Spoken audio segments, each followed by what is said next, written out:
tears rinse my feet. I walk out, I'm able to carry your peace. It reminds me of a song that I heard long ago.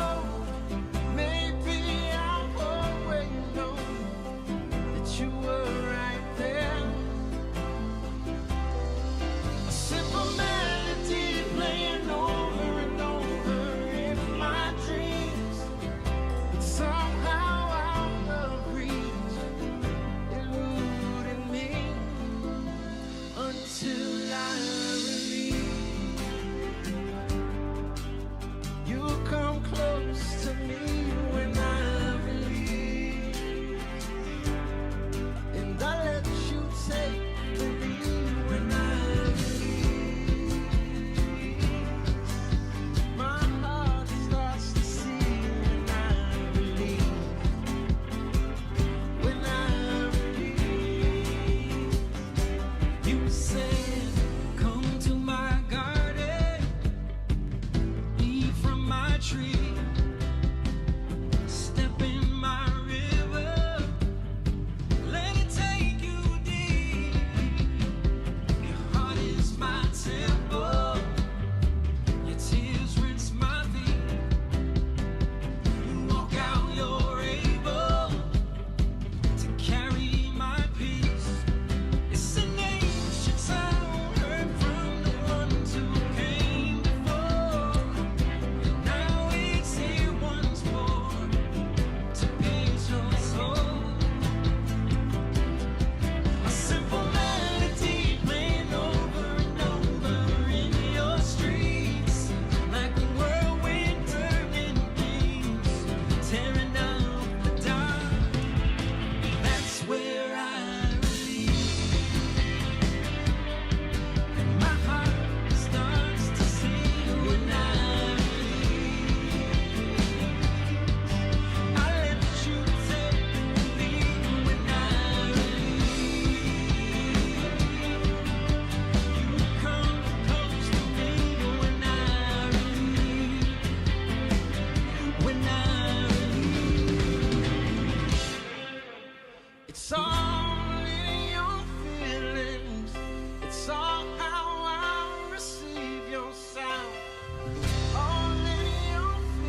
Peace, blessings, Young Lions. What's up? We're in the building. This is episode 116 of the Young Lion podcast. We're here in Camden, New Jersey. We hope you are here with us. We're going to talk about some good things, some serious things, and some kind of crazy things. You're watching Young Lion TV. Young lion, everywhere I look, they're dying. Everywhere I look, they're dying. Young lion, everywhere I look, they're dying. Everywhere I look, they're dying. Young lion, won't you get up and start fighting? Everywhere I look, they're hiding. Young lion.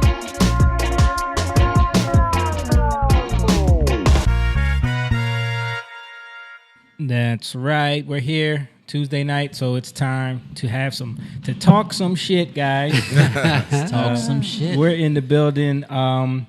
We appreciate everyone who is checking in, who's tuning in right now. Don't forget, guys, please hit the like button. Please share the video. Let people know that this is happening right now. If you saw the title of the thing, we're going to get into a little bit of what's going on in Cuba. We're going to talk about what's happening in Haiti. We're going to talk about the education system, a lot of stuff we were researching on that, and some other things that are happening in the news. But in the meantime, I got Moan with me, of course, you see right here. What's up? And we got my brother James. That's right. And my brother Stan over there holding it down. Fix their shot. Yeah, we need to fix that shot a little bit. Y'all What's going on? What's going on? John doing us wrong, man. you know? There we go. I didn't Boom. set that up, guys. Boom. There we go. John. He don't want to take credit. Shout out to Jake. Just chimed in on the Jake is over in Puerto Rico right now. Living my best life. Well, yo, remember that when we used to go to the club? Puerto Rico. Puerto Rico. Oh. All the Puerto Rican girls would get out there, and all the black girls that were pretending they were Puerto Rican got out on the dance floor and we'd be dancing. Those were the days. Shout out to Craig H. Evans. Said hi, Steve. Steve's not here right now, though he was in that video. We will let him know you said hi. I thought he was your family. I thought so too. Same last name.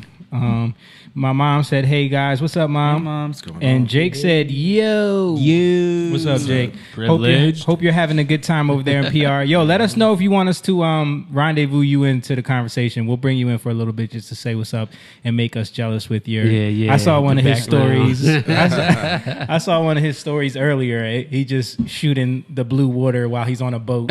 Nice. What part is he in? What did he say? Wish y'all were here. Have fun time. What part? I forget where he's at. Puerto. Shout out. Jump in the chat and tell us where you're at in Puerto Rico, Jake. But yeah, he just left Sunday, and you know, kids Celebrating how many years? celebrating 10 years of marriage. Nice. You know, 10 it's a years. beautiful thing, and I think this is like the first vacation that him and Leslie take together by themselves. Oh, wow. Yeah, It's about Luquillo? time. Luquillo? Luquillo. Luquillo. Quillo. If yeah, said Puerto Quijo. Ricans got to put the Y on it. Luquillo. Luquillo. Yeah, that's funny. But yeah, shout out to him. Have a great time, man. Yeah, man. We're gonna hold it down this week while you're gone at rehearsal and everything. But yeah, let us know. Hit John up. Text John if you want to. You already sent him the link? Okay, so if you want to get brought into the chat, John will bring you in. And, you know, we could chop it up a little bit. But in the meantime, John also over there producing, holding it down by himself. He's over a there. producer. Doing audio, visual. Producer. Sweating. He's Sweating over there, boy. It's hot in here. Boy, it's sweating. Boy, it's hot in here, boy. That shot's looking good, though. Yeah. But, yeah.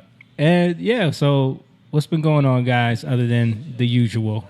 Anything interesting? Chilling. Yeah. Yeah, I don't think so. Interesting. Anything crazy The Conor McGregor.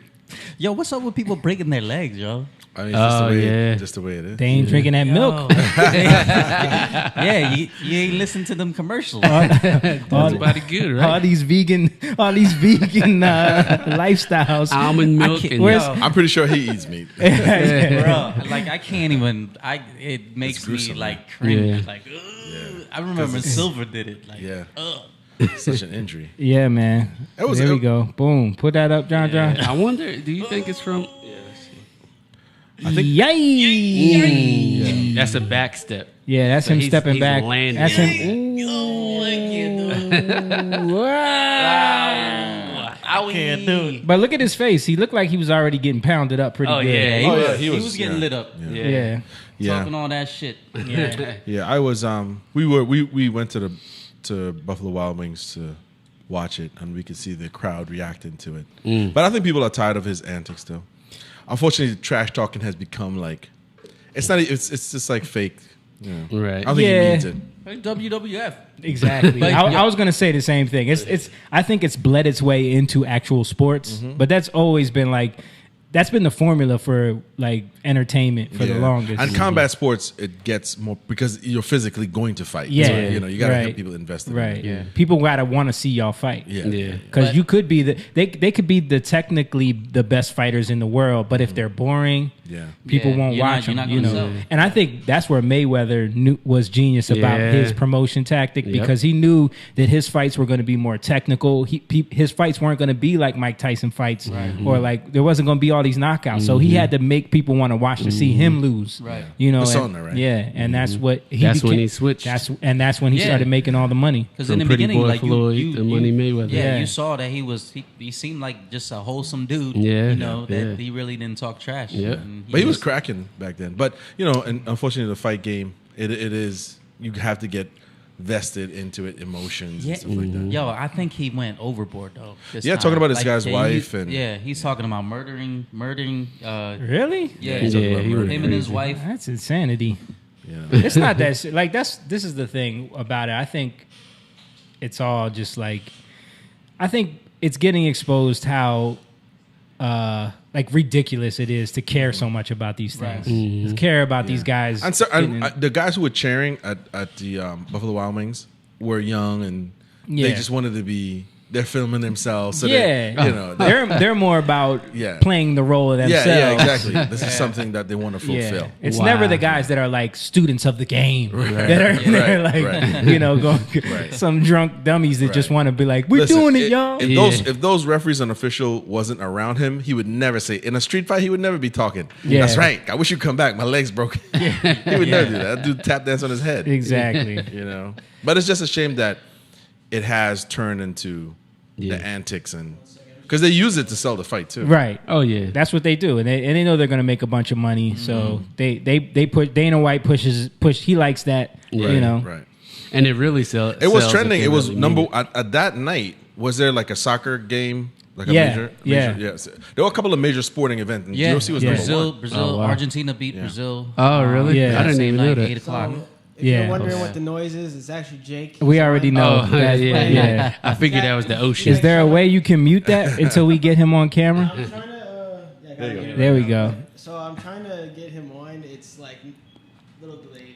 So It's what delayed? Delayed. Oh. showing he's Echo connected, delay. that's all. Oh, okay. He probably got that I Puerto can- Rican I can service see out him. there. Got that Puerto Rican connection out Don't there. forget about the papi. You got the way. I can see Jake. I just can't. We see a black square right now. Oh, okay. Okay. Wirecast is picking them up. Yeah, we just got a black square. But yeah, speaking of, the Euros, that the finals were on Sunday. I know y'all probably didn't watch it. I but- didn't. I wanted to, but I I didn't. actually saw some of it. You did watch it? Yeah. Yeah. England messed up, yo. Yeah, They really? went to PKs. England It was exciting. dropped the ball, bro. I was looking at the England went soccer up. chat. Yeah, they went up 1-0 in like the first 2 minutes of the game. Wow. They scored early. Yeah. And then Italy tied it up. Who did they play? Italy. Italy. It was against England and Italy. And they tied it up. I I hear Jake. I feel like this is a topic that Jake should be talking I know. I know. He should be Leaving talking. him unmuted for a second. But if we can't see him, we can hear him. Can he hear us? Jake, can you hear us? All right, you could chime in. We just won't see you. So, Jake, I know you watched the finals on Sunday, right? What do you think about how that went down?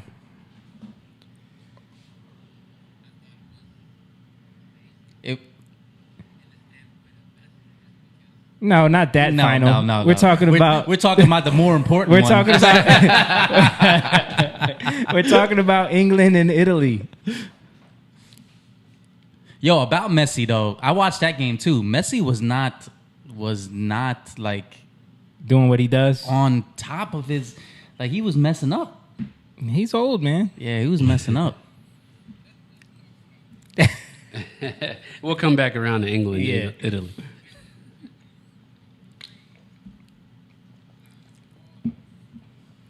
Right. Right.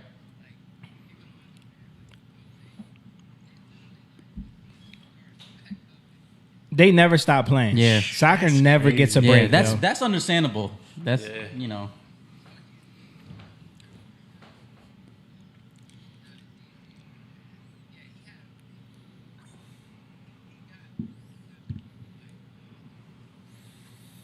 Oh, for Oh, real. okay. So he Yeah. had a good tournament. Yeah, but the dude Di Maria, is that his name?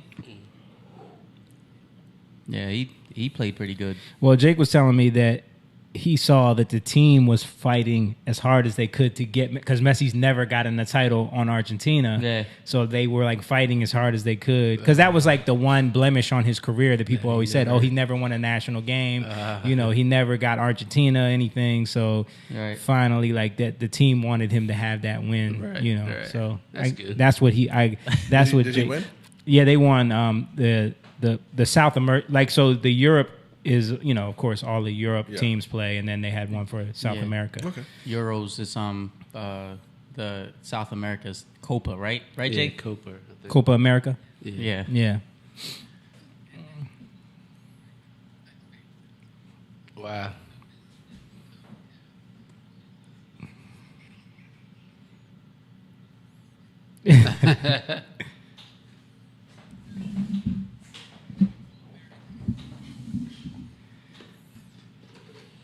Okay. Right.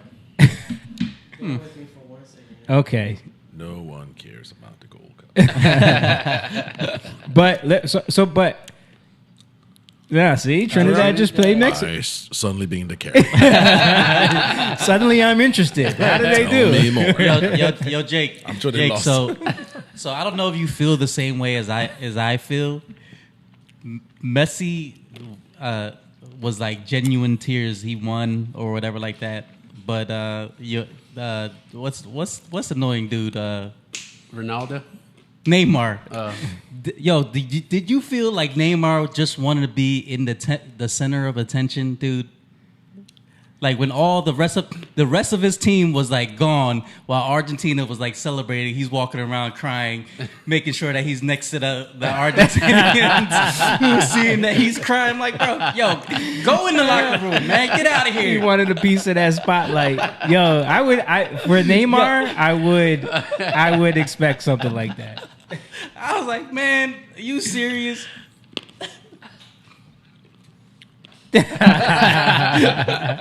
I'm just saying he looked like the little kid that, you know, being around kids. I'm like, bro, like you just want attention right now. Yeah.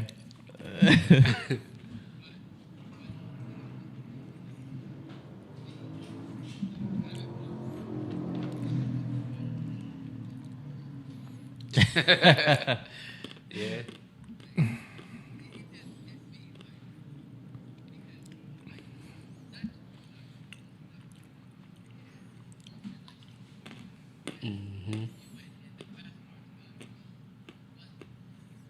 Yeah. He had to do everything. Yeah. Yeah. Shout out to Joey K, our first guitar player ever. He's watching. He said, "Yo, fellas, what's up, Joe?" Shawikwa. Sharik, we're watching. Chop. But Jake, so I really want to get your opinion on the England and Italy final, because me watching that, I watched that whole game. It's the only game I watched. But the fact that it went to penalties is always annoying. But then, like, when I watched the lineup that they chose for the penalties, I was confused. I know nothing about that. Did you agree with that?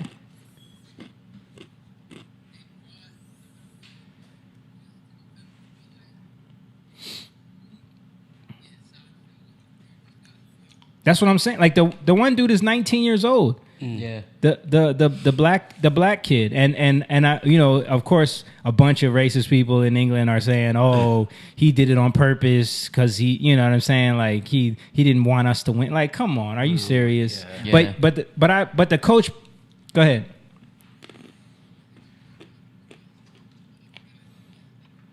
Yeah, I know. All the guys that missed were black. Yeah. Yeah. Right.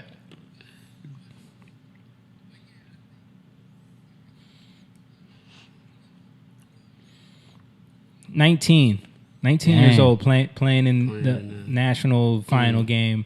And he was the last shot. And all the pressure was on him because it was tied 2-2 Yeah. or 3-3. Yo, goalies were doing their thing, Yo. man. They were doing their thing. Yeah.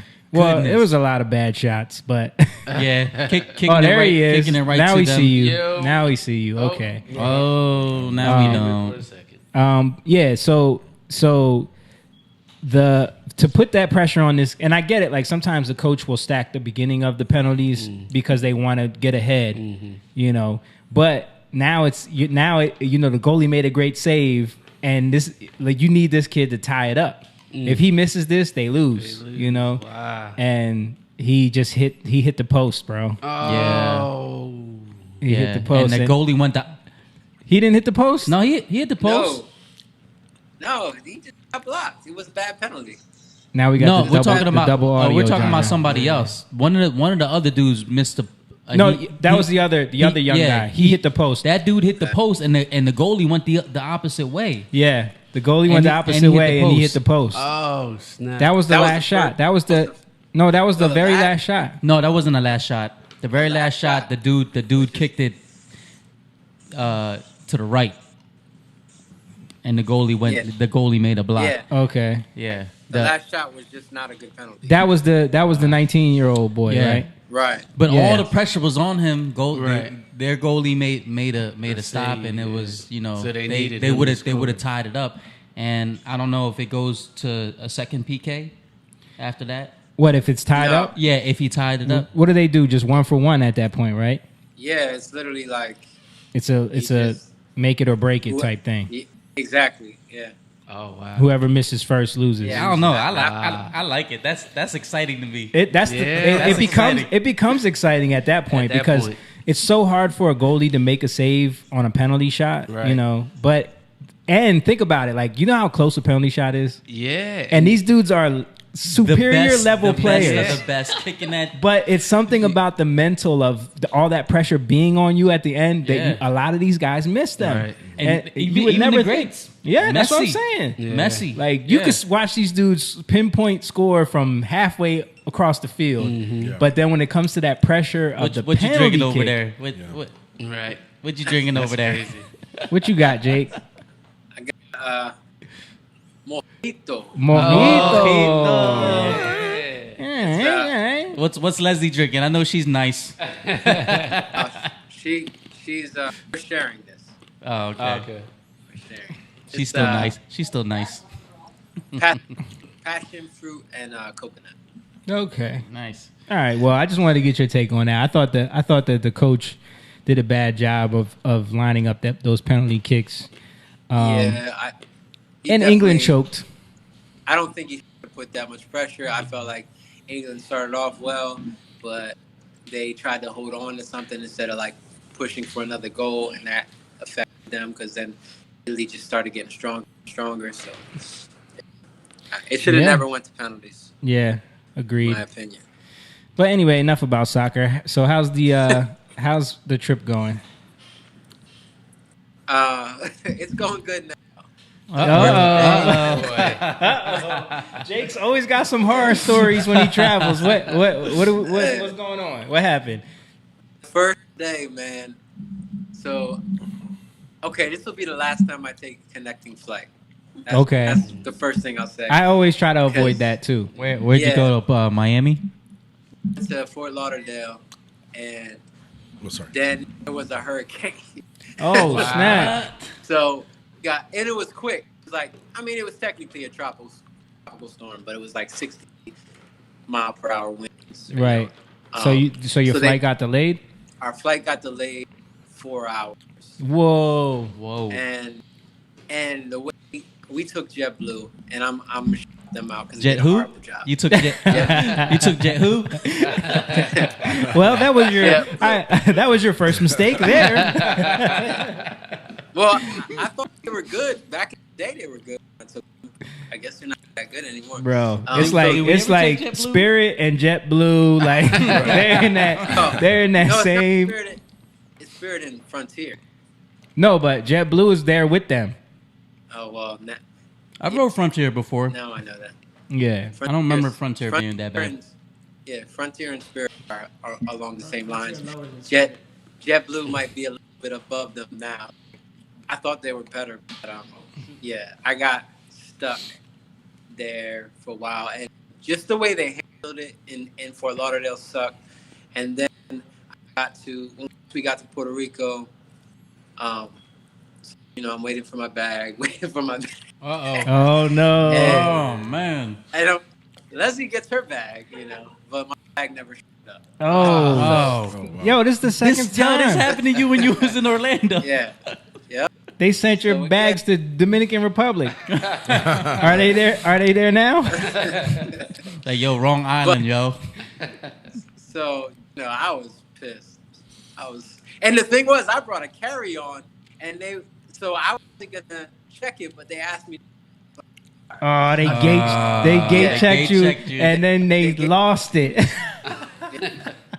That checked sucks, me. bro. So then we got, I was talking to the lady, and they give you the basics. So I'm like, I need my bag. So, like, I was just on her. So they got my bag back to me because we were waiting for the car rental. That was another thing. So I'll say this: anybody who comes to Puerto Rico, if you rent a car, just be prepared to wait like 2 hours. Damn. It's like all Caribbean, a lot of times they run at a different pace. Yeah. So 2 hours. like it was a long time in the line, and we were late because I had to go to customer service to deal with my thing. So we were late, so we were waiting in line a while, and then when we got there, then we waited another hour to get the car. So in the middle of all that, I went back. They actually got my bag. So Okay. from Fort Lauderdale. So when I got my bag, I realized they put the wrong flight number on there. Oh, they, goodness. They wrote the wrong flight. So where was your bag about to go? Indonesia somewhere? China. I don't. China. They didn't tell me. Okay. I think we Colombia. or They something. lucky they caught it, man. But yeah. So luckily, because at first the lady was telling me that I wasn't gonna get my bag till 1 a.m. So and we had an excursion, like we were going out on a boat at 7 a.m. So I saw that story. So I needed my bag. Yeah. So yeah, it was a crazy first day. We just came home, took showers, went to bed. But today was a lot better. That's good, man. Well, I hope you guys enjoy your stay there. Yeah. Tell Leslie we said hi.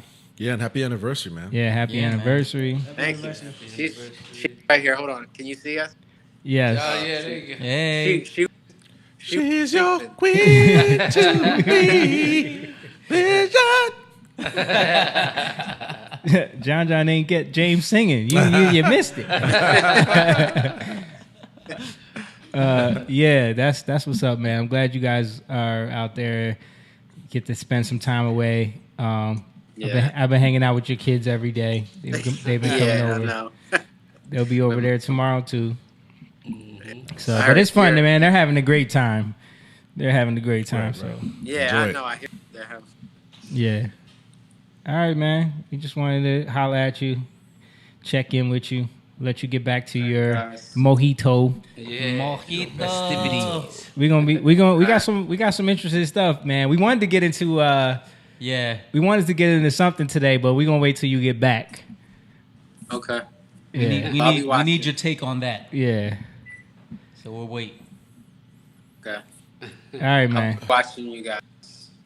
All right. All right, man. All right. All right, take care. Bye. Freddie Jackson, everyone. we got to change that. Gotta change that. Is it a default somewhere? Maybe save. Like not there, and it just pops up. Conversations with who? All right. Shout out to everybody who's watching in the chat still. Once again, please, guys, hit the share button, hit the like button. Also, here's the moment for you, John. You can go to our patreon.com/youngliontv. Become a member there. Sign up. Be a part of this movement, of this pride, this kingdom that we're building here, that we're trying to get everyone to be a part of. Because we're talking about some stuff that is important that we think a lot of people should hear about. So if you get a chance, go on there and sign up. You can also go to jatan.com and you can check out music and merch on there. And subscribe on the YouTube too. I saw that. There you go. Bam. Subscribe on YouTube. Speaking please. of YouTube, our boy Chuck is watching. Chuck. He said JetBlue has never been good. He texted me. What up, Chuck? Yeah. If it's all down that one corridor, you already know. It's like all they don't have nothing but a Dunkin' Donuts. Right. All you can tell if they got the Popeyes down there, they got the Dunkin' Donuts, they got the corner store with the poppies in it. You know, you already. I done messed up. Yeah, you already know. You already know, man. They should have the sign. Like when you're walking, the sign on the billboard. You really messed up. You're gonna regret this. Oh, it gets worse. Hey, Hope you don't got luggage. Yeah. You should have upgraded. Yeah, shouldn't have been cheap. That's the thing. Like, man, I learned those lessons too, man. Like, if I can, I'm going American no matter what. You know what I'm saying? Yeah. I like American. Okay, I was wondering. What you doing here? Okay, we good. What you doing We here? good. What you doing here? Okay, so All right. let's keep it moving, guys. I want to talk about some stuff that we have seen going on It's a lot going on recently. man. It's a lot going on. So first thing I want to just bring up, just to get people's take on, is I saw this thing in Politico article where they were talking about, everybody's been talking about tech censorship. Everybody's been talking about like social media censorship and how like the government's not doing anything to protect our freedom of speech and stuff like that. And especially when it comes to like the pandemic and misinformation, like they can deem whatever. So I saw Eric Weinstein tweet this clip from the Political article where it says that Biden allied groups, including the Democratic National Committee, are also planning to engage fact checkers more aggressively and work with SMS carriers to dispel misinformation about vaccines that is sent over social media and text messages. The goal is to ensure that people who may have difficulty getting a vaccination because of issues like transportation see those barriers lessened or removed entirely. So now they're going to censor people's text messages. Right. Why While he added to that, also check out this new Juvenile song. Backs that thing up. You saw that, right? Backs that thing up.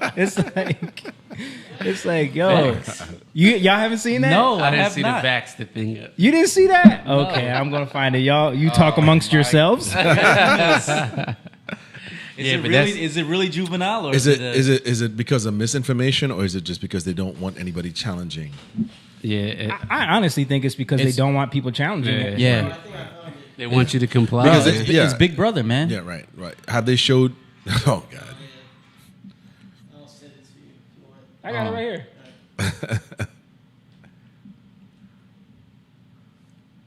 Good, you look good. Open up the okay ass, okay ass. Profile picture looking tight, Chad. Nice Chad, got your bio reading right, Chad. Precise Chad, but before you find a date, Chad, you gotta wait, Chad. Gotta go vaccinate, Chad. Get it straight, Chad. Girl, you look good, want you vax that thing up. Oh my goodness, yo. Vax that thing up. Feeling real like you need to vax that thing up. Feeling freaky all night, you need to vax that thing up. Oh, girl, you look good, want you vax that thing up. He wants you to back, but he won't wear a condom.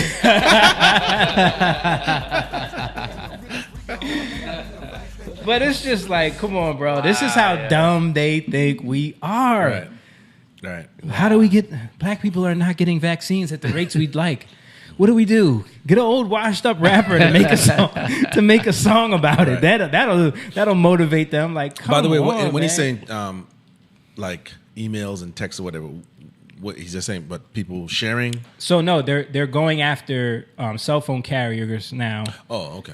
Private text messages. Yeah, to look at people's text messages. So they're looking for algorithm words or whatever it is. Right, Okay. and so that gives you an insight into the fact that they're monitoring shit Right, already. there's You know what I admitted mean? right Like, there. so they're admitting it that they already have the technology to monitor everything we send each other through text. Yeah. So what they're going to do is, what they're pushing them to do, they're putting pressure on them to be able to censor text messages that have quote unquote misinformation in them. Which the problem with that is, and people can push back on that and say, of course, sure, like we don't want the wrong information spreading, blah blah blah, whatever. But how many times have we found out that the misinformation that they have marked something? Deemed mission. Yeah, Yes. it turns out that that's not the case. Right. Not So just for misinformation. the moment that they don't want that information out there, they can deem it misinformation and just censor a bunch of things. And then later on, when we find out it was true, then they have this whole gaslighting thing where they tell us like, oh no, we never said that. We were protecting everyone. Or, you know? or just saying, science, it evolves. Yeah. Science. You know, Right. so Science say is one so thing, insane. Yeah. it's gonna be a next thing. Yeah, Come on, but dude. but this is the problem with like when we bring this stuff up and we speak about it to people, like, and we say this is what we're worried about. It's because they never stop reaching further and further and further into your private life. They want full control, and we're going to get into a little bit of that about what we were talking about with the education system and like the way they designed it and set it up. Like all of this was set up for control. So when you see them pushing for things like this, it's like, who are you really working for? Are you working for the people, or are you working for the people that want control? Yeah. And You or know? the corporations. The corporations An too. agenda. Yeah. So I saw that today. What's it, Agenda 2030 now or 2050? I don't know what it is. They Yeah, change the name. they keep so many changing it times, but because it's every the time same there's a thing. new agenda, Yeah, control pretty much. is the Great end. Reset, all of Yeah. that. Like Anthony said, hey guys, that's why I took the contact tracing course and stay up to date on the CDC website. Yeah, exactly. But even that is like that changes. They change whether or not they agree with it or disagree with Yep. it. You know what I mean? Like They just put CDC just put a warning on the Johnson & Johnson vaccine. I saw that. Again. Yeah, you sent Now- that to me, right? Oh yeah, did I? Yeah, you did send that to me. Article. Yeah, It's crazy. Yeah, all these warnings, but something happens, they're not liable. Yep. You Because it's still in the experimental phase, which Yeah. Fauci said you need to just get over it. right. Get over Get it. over it. all these concerns and all these things. Get Yeah. over it. Like, what It's do you? crazy. Because he's turning it into you just don't want to do it because of your political beliefs. It has nothing to do with that. It has nothing to do with We're that. following the science that you don't want to follow. Right. That you pick and choose when you want to follow it. Yeah. Yeah, that's the hard part about this. Or, Yeah, but or that- just people that don't get vaccines. Yeah. I never got the flu shot or anything like Right, that. right. Just try to stay healthy. Mm-hmm. Take your vitamins. Government and private entities start to partner, that's a problem. That's a big problem. Yeah. Because, who partnered with the Nazis? With tech giant back in the day, Yeah. IBM. Yeah. Yeah. You know what I mean? Yep. How they round up everybody Yep. through IBM. Through IBM, using their technology. How trying to get all the Uyghurs in one spot. Right. Facebook. They were colluding with Google to build that that search engine. Yeah. Yep. And it's like Partnering we with big government. we don't find out about all of this Yeah. until we do our own research because they censor it. Yeah. And that was the thing with Eric Weinstein is like this dude has already been censored mad times about the research that he's done. He's a freaking biological professor. You know what I mean? Like That's what scares me the most is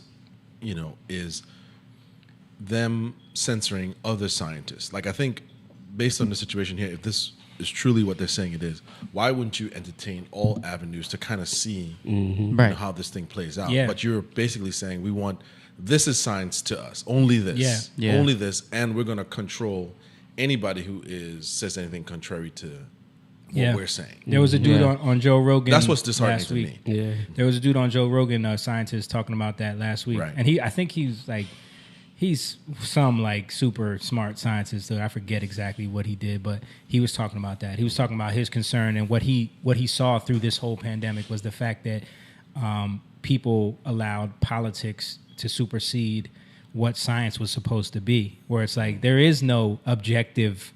There is it became very political. Yeah, there is no angle. consensus. Like the science says this. No, Yeah, no. This is something that we're always testing. We're Science figuring out. fights each other. Yeah. all the time. Right. And there's groups of people. There are people who won't ever take the vaccine because they're completely conspiratorial. There are people Right. who just like, let's just get it over with. Right. Mm-hmm. Yeah. And then there's people who are like, everybody needs to do. Yeah. What Why aren't you? Right, right. Yeah. So You there's don't groups of care people, about this. and they know that. You know what I Yeah. mean? But like I said, the fact that they're basically saying we don't want to hear anything, even people who are PhD medical Yeah. professional, don't Yeah. want to hear. That's the only thing that concerns Virologists. me is them not entertaining Yeah. any sort of research. Not only that, Frontline they're doctors. silencing them. Yeah. Like the dude that won the Nobel Peace Prize, Yeah. they deemed him a conspiracy theorist. How Yeah. do you It's like- silence? But they've been doing this for a long time. Oh though. yeah. How do you silence the creator who came up with the mRNA technology? Yes. Yeah. How do you tell him Yes. he's not violent? He was one of the ones on Eric Weinstein's podcast. Really? Where they were talking about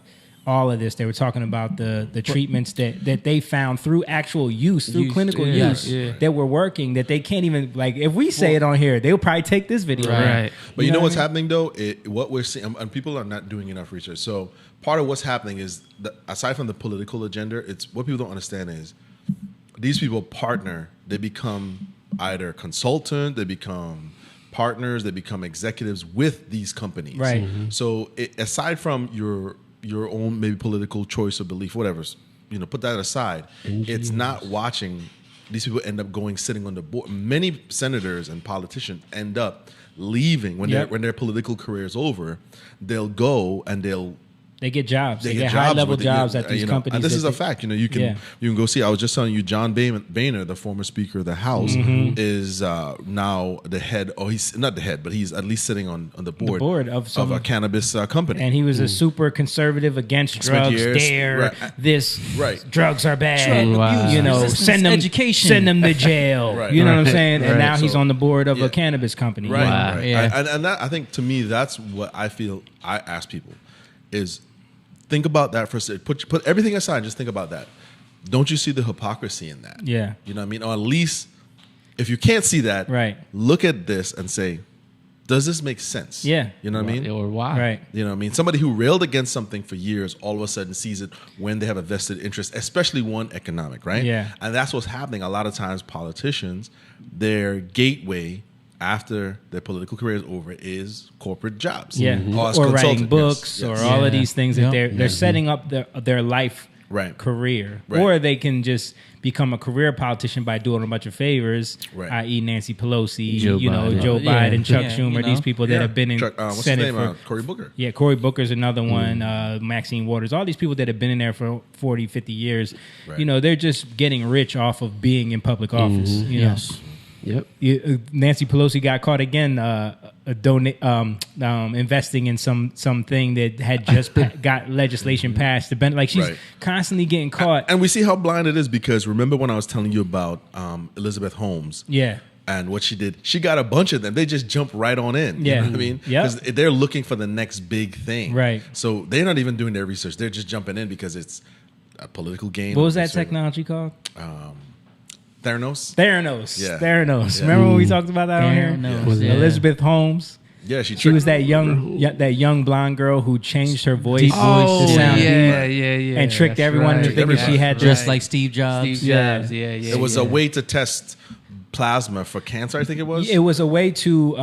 It was a quick test. It was a way. It was like a Blood. rapid test for Rapid blood. blood. So like Right. they didn't Blood. have to draw as much Imagine blood. how many people would have died if Right. if that one person didn't talk about that. Yep. If Yep. that one guy, because many of the people who were working for her were like, this isn't It working. doesn't make sense, but they're Right. getting a check. They don't want to say. Getting a And this check, is the thing, like when people talk about conspiracy theories and Mm-hmm. and it would be impossible to keep that a secret. It doesn't work like that. Right, right, People play their role. A lot of people don't even know Yeah. who this is. Yeah. As we're saying That's this, what I'm saying. people don't even know who this Even is. though she was on the cover of Forbes magazine, they did 60 minutes Right. interviews with her. They like Yes. this lady was supposed to be the next Next big Steve thing. Jobs. And actually, Yep. I'm sorry, let me correct myself. It was actually a doctor who challenged the test result of a patient, Right. and said, "No, this doesn't make sense. I know what I saw," and he had it retested again. Yeah, yeah. Which led to like a break in it. You know what I mean? Right, but there was one of her employees that was like Yeah, kind of. undercover, Right, kind of right, like right. Whistleblower Yeah. type. Yeah. Yeah. And I think he was the son of one of the investors, if I'm not Yeah. mistaken. Oh, yeah, I wow. believe so. Yeah. Or the Yeah. grandson, I think. Yeah, something like that. He was connected to because she got like Yeah. who invested $100 million? The Clintons were involved. Clintons were- Wasn't like Yeah. Rupert Murdoch or But something. yeah, a couple of real things. Henry Kissinger. Henry Kissinger, yeah. A couple of NASA guys. Yeah. I mean, it was. They were all sold, man. Yeah, They it were was sold, and it was about to launch. Like it would have been the new thing. Yeah. Everybody would have had cancer by Yeah, the way. right, right. And that's the Magically. thing. People Right. are always looking for that next. Right, break. I mean, you hit on something though. Like people just go along and because they don't want to get like messed up or Upset the cart. ruffle. They don't or wanna whatever. rock the boat. And Yeah. bro, it just reminds me of like communism. Yeah. like my country. People went along. Yep. With Pol Pot and the Khmer Rouge because they didn't want to die. Yeah, exactly. Probably the same thing that happened in, I don't want to be banned Nazi Germany. Right. Like Same thing that happened in North Korea when you listen to that girl tell her story on that we were watching. Same thing. It's like Right. people are put in a position where they're like, okay, I don't want to rock the boat. I don't want to mess up my situation or my family. I have a job. I have people to support. Yeah. Like things don't add up here, but I'm not messing up my stuff, so I'm just gonna keep my mouth shut. You know. And then the other element is the celebritization of culture now, Right. where aside from that, which is very real, what you guys said, but people want to jump on board the next big thing. Yeah. So people want to be a part of something Right. whether it's groundbreaking. I was there when Yep. she solved the mystery. And- she cured cancer. They want to be a part of that. And let's face it, like, sad to say, but the feminism movement also jumped on board with this because it was a young, white, blonde female Right. who was this genius, this medical genius that was Right, about to take over Steve Jobs' role. You know what I mean? But she made her voice sound like a dude though. Oh yeah, I mean, no, they had tapes of her Yeah. where she was not in They said that she was in caricature,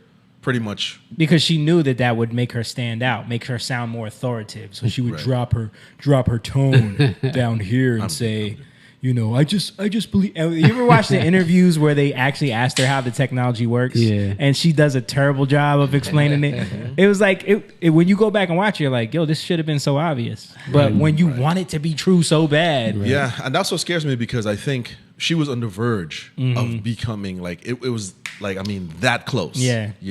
And her technology would have been the technology being pushed into hospitals. problem was it didn't exist. It wouldn't work. That was the problem. Yeah. The problem It was didn't work. But her thing It was a sugar was pill. like she was like trying to get it rolling. yeah, right? she thought that she could lie long enough to get it working Yeah. in time before everyone found out that it was all fake. Somebody would have a break on it. Yeah, yeah. But doesn't it sound similar to, don't you want to just go back to normal? Yeah, Don't you want to just get your vaccine right? so we can all Or be back to it came from a normal? wet market, guys. We swear. We swear. bat soup, Even guys. if I never believed that to begin Yeah. with. Those wet markers are nasty though. They are. Oh, they are nasty. But And I'm listen, sure there I are mean, some bacteria. You go down to one of the markets in South Street or whatever. Yeah, Same thing. right. Same thing. You know what I mean? Remember that expose on all the restaurants And on speaking South Street? of, speaking of, have you guys heard about all the homeless people in those cities? Yeah. all the feces, all Yeah. the human waste. Yeah, that's okay. Wet markets. Yeah. okay. Yeah, When California is one of the worst. Chuck Let said me tell you about feces in downtown where we're not supposed to go and they're like hepatitis. Yeah. yeah, Yo, It's they found bubonic plague, bro, yeah, they did. yeah, because it In was so cities. bad. Yeah. Oh, what was you gonna say? No, I was saying Chuck said Jamie sounds like Lori Lightfoot when he did the drop her tone thing. Beetlejuice. Yep. So That was Lori. Yeah. I just think that people should vaccinate and wear their masks. Not me though. I get to do whatever I want because I'm a public employee. I'm the mayor. Shout out to Emma. Emma said, "Good evening, guys. Hope y'all doing well." What's up, Emma? I gotta always shout him out. One of our Patreon members and our Young Lions, one of our soccer brothers. Tiffany said, "Hey Jake, happy anniversary!" And hey guys, what's up, Tiff? What up? Okay. But we were speaking about Cambodia. We were speaking about communism and all of that. And then there's something interesting happening in Cuba today. A lot of people were posting about this. I'm gonna share a video I saw about it. I don't know. Did you guys hear about this? Yes. What's going on in Cuba? I did not. James is not aware of this. They're protesting in Cuba right now. There's a bunch of protests going on. People are out in the streets. They're waving American flags. They're saying freedom, because they're tired of being hungry. They're tired of, all the rich people have it. The effects of communism, basically. Right. Yeah. Let's trade them for BLM. Let's play a little bit of this. This is from the BBC. Una niña menor de edad, nos cayeron a golpe porque veníamos caminando por la calle.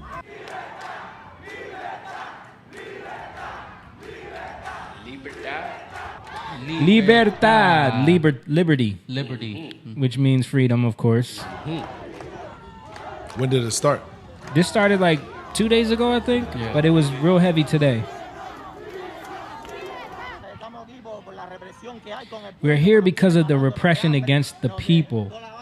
We are starving. They're starving us to death. Havana is collapsing. We have no house. We have nothing. But they have money to build hotels, and they have us starving. Like, this is what happens when people don't eat. Yeah. I thought it was due to, being locked up from. Look, COVID. see, they got the American flags. Yeah. Now The one dude had the American mask. Yeah. According to Pasaki. Jensaki. Pasaki. Don't silence the P because she likes it. She hates it, I think. So the president of Cuba is like going off, telling people to, arrest them, telling people to come up, Recibiendo dinero de las agencias, dejándose llevar por todas estas estrategias de subversión ideológica, vayan a provocar desestabilización. Like, bro, you look like you eating good. But he's Everybody saying he's saying that these people are infected basically by ideologies from the West, from America. Yep. You know what I mean? That are taking over, trying to take over their country. It's like, no, dude, these people. He said we're starving. You know what I'm saying? Like, Yo, that documentary that I couldn't find, but I watched it again today. Like, people stand in line to go to this supermarket that they opened. The long ass lines. They get in there in Cuba. Okay. And they go in. There's no fresh meat. There's no fresh fruit. It's all frozen shit. Yeah. And they barely get anything. yeah, it's all rationed out. Yeah. That's the thing that people don't understand about I know. communism. My cousin was telling me that in Trinidad, Chris was saying that people are starting to beg now. That's what people don't understand about this type of government. Yeah. Is that you can't own anything. You can't own land. You can't own a home. You can't own livestock. They have to give you everything, and they determine who gets what. So who do you think ends up getting everything? Right. You know what I Yeah. mean? Sounds And like the Great Reset. You'll own nothing, and you'll like And it. you'll like Yeah. it. You know what I'm They're saying? preparing you now because they're telling you. Right. And when you watch the trickery from our mainstream news, I think it was the New York Times that said something about people take to the streets in Cuba protesting against COVID lockdowns. Like, that's how they're trying to spin it. That was Right, their right, immediate right. go-to. Was it's because of that. To trick What people. is your take on the BBC? Do you trust them? No. Okay. I was only playing this because it No, I know, Yeah. but I'm just saying, like, No, I don't trust any government sponsored news, bro.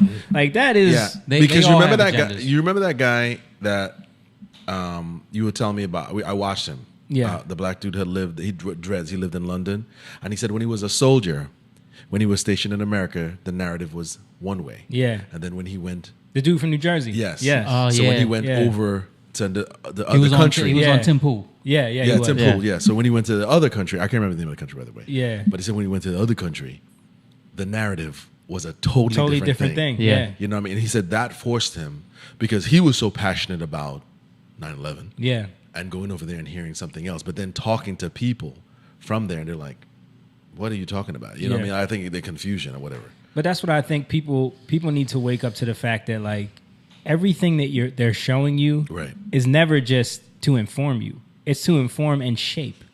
It's to inform and put you in a mind frame. You know, I think people don't see it that way. They think like, oh, I watch the news so I know what's going on. Right. No, you watch the news because they want you to know in a certain way that twists your ideology. Yeah.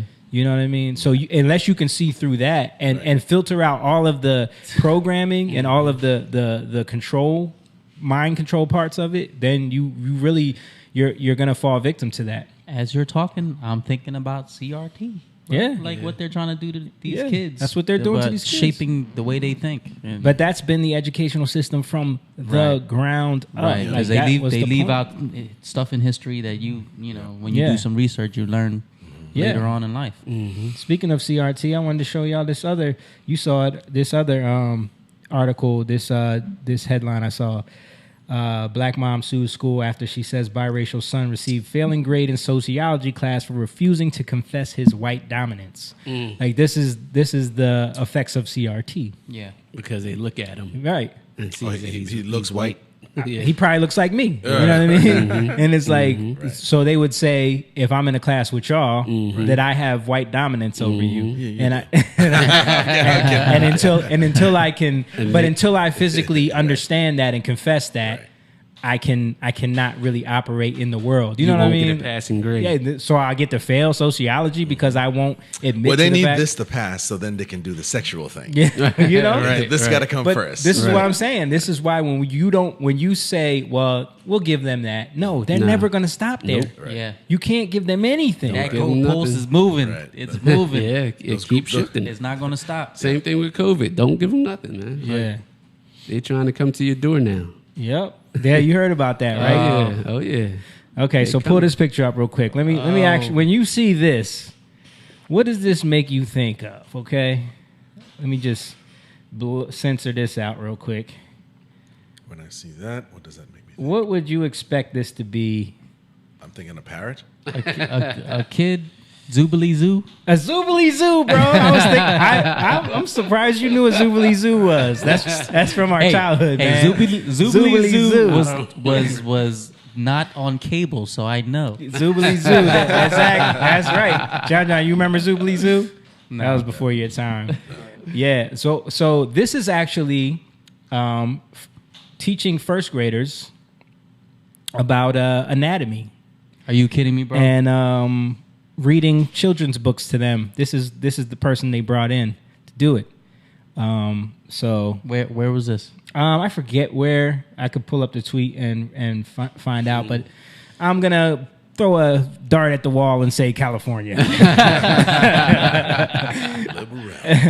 Probably. But this is what I'm saying. Like when we're so open to subject ourselves to whatever, to these ideas, like this is what. How much further are they gonna go? Yeah. First graders, though? You would be surprised how far. This they is what go. I'm saying. Well, not you guys, but I wouldn't be surprised, but like people don't understand what they're agreeing to.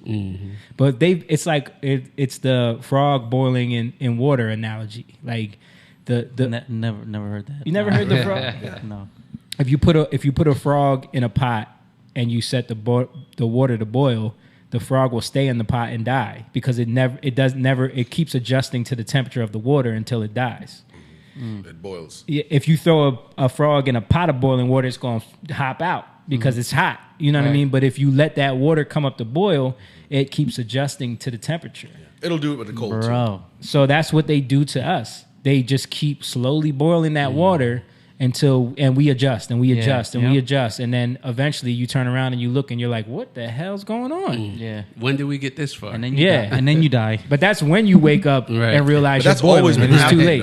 late. Though. That's always been happening. Yeah, it has been. Yeah. It has been. Which is why it's important that we talk about it. Exactly. That's why we Wake need up. to put a stop to it. What right? you laughing at? Because I never heard that analogy. I actually put myself on there and I was like, Do that again. Come on in, ladies. All right, let's see what else we got. Okay, we could talk about. You want to talk about It's a little lighter than Yeah. I don't know. Nah, we don't got to talk about Stephen A. Smith. You guys heard about that? He got in trouble because he said something about baseball and the Japanese player not speaking English. They came at him. They came at him for that's xenophobia. That's a part of ESPN. Yeah. To me, I didn't even think it was that bad. Like, They're all the way woke though. And I'm So Asian. anything they say. But this is the problem. He is a proponent of surrendering to woke ideology. So if you're going to be a proponent of that, then you got to be a victim of it. That's and right. you gotta apologize. They're going to come to you, and Same then you got to thing with that. apologize. Is that why they were talking about how much he makes? That's why I know how much he makes. Yeah. Yeah, because he was making a statement about that Japanese player who's killing like, it. Yo, he's killing it. you know, the pitcher who could hit home runs. Oh yeah. So they were saying that like he's the first one to do what he's been doing since Babe Ruth, which was Right. like 1919 or something, right? So he started going on this rant about like, well, he'll never be able to do for baseball what like Mark McGwire and Sammy Sosa did because he doesn't know how to speak English, and you need an English speaking person. You know, you can't have a guy up there with a translator. So he started going on a rant about that. And you know they came for him, especially with the whole Stop Asian Hate movement going on right now. Like he didn't realize, he thought he was, now they're minorities again. yeah. I said they, but Now we're minority. Listen, Joe Biden already gave you your $50 million. What Yep. more do you want? Did you get any of that? nope. Too dark. Well, the same thing happened with that. I am pretty dark. They had Yeah, mowed I with was the gonna say, bag they test. shunned you. Get out of here. You don't get none of that, boy. They brought the paper bag test back for them.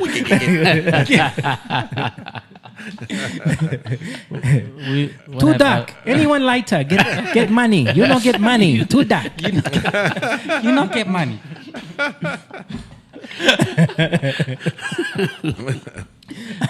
All right. It's fucked up. Hold up. Tiffany said nothing much. Just my daughter is wide open right now. Going to put her to bed. Love you guys. Okay. Good night. Nighty night. All right. So let's get into a little bit of what I wanted to talk about today. We want to talk about because we're talking about schooling, we're talking about the education system, we're talking about indoctrination. Who was it that sent that video? James sent that video. Let me play that video. What that Let me play that video real quick. See if I can find it fast. I forgot to bring that in. In our group text, we always go back and we always have a million videos because we're always like sending stuff to each other. And James sent one. Where is it? Ew. Oh, here it is. Okay. That I just scrolled past all those Vox articles. Or was it Cosmopolitan? Okay, so this video here was. It went viral because the baby got approached by some dudes that were selling candy. Yeah. School kids, I don't even know who the baby is. The baby's a rapper. The baby. The baby. The baby. What you doing out here, baby?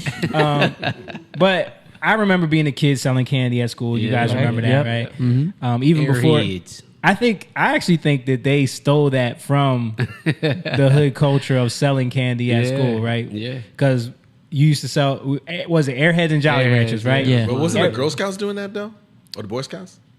Girl Scouts used to Nah, sell cookies. cookies door to door and stuff like that. But I'm talking about I like don't know in what Boy Scouts are. elementary school, Boy like Scouts sold popcorn. if you could get a Oh, kid, yeah. if you could get a connect on some Airheads and Jolly Ranchers, Yeah. Right. you could make a killing in school. Mm-hmm. But they had to be the long Jolly Ranchers, the long thin that's ones. right, yep. They don't even sell those no more. But like you could get those, and you could get the Airheads, and you could sell them for $0.25 a piece. No, he's selling Airheads. Yeah, he told me. Yeah. Yo, Like, why? How does that become a thing? I don't know. Like you sell Airheads to make a little money in school. You weren't allowed to do it. You had to sneak and do it. Okay. But then the school started picking up on this, so they started being like, "Well, we can do this to fund some of our Yeah, things." senior trips and all that That's how I Yo, paid. senior trip. Yo. That's how I paid for That's how I mine. paid. Yeah, I paid That's for how I mine paid for too. my Senior trip was $700 something. I couldn't afford that. My mom couldn't afford it.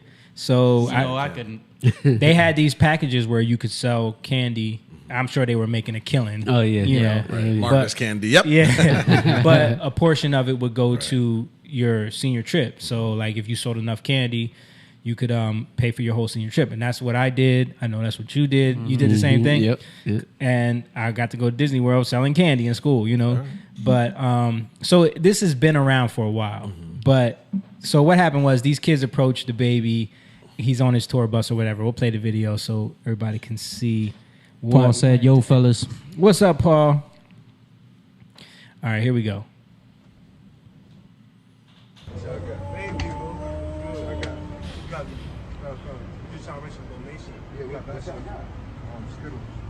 What you want for the box?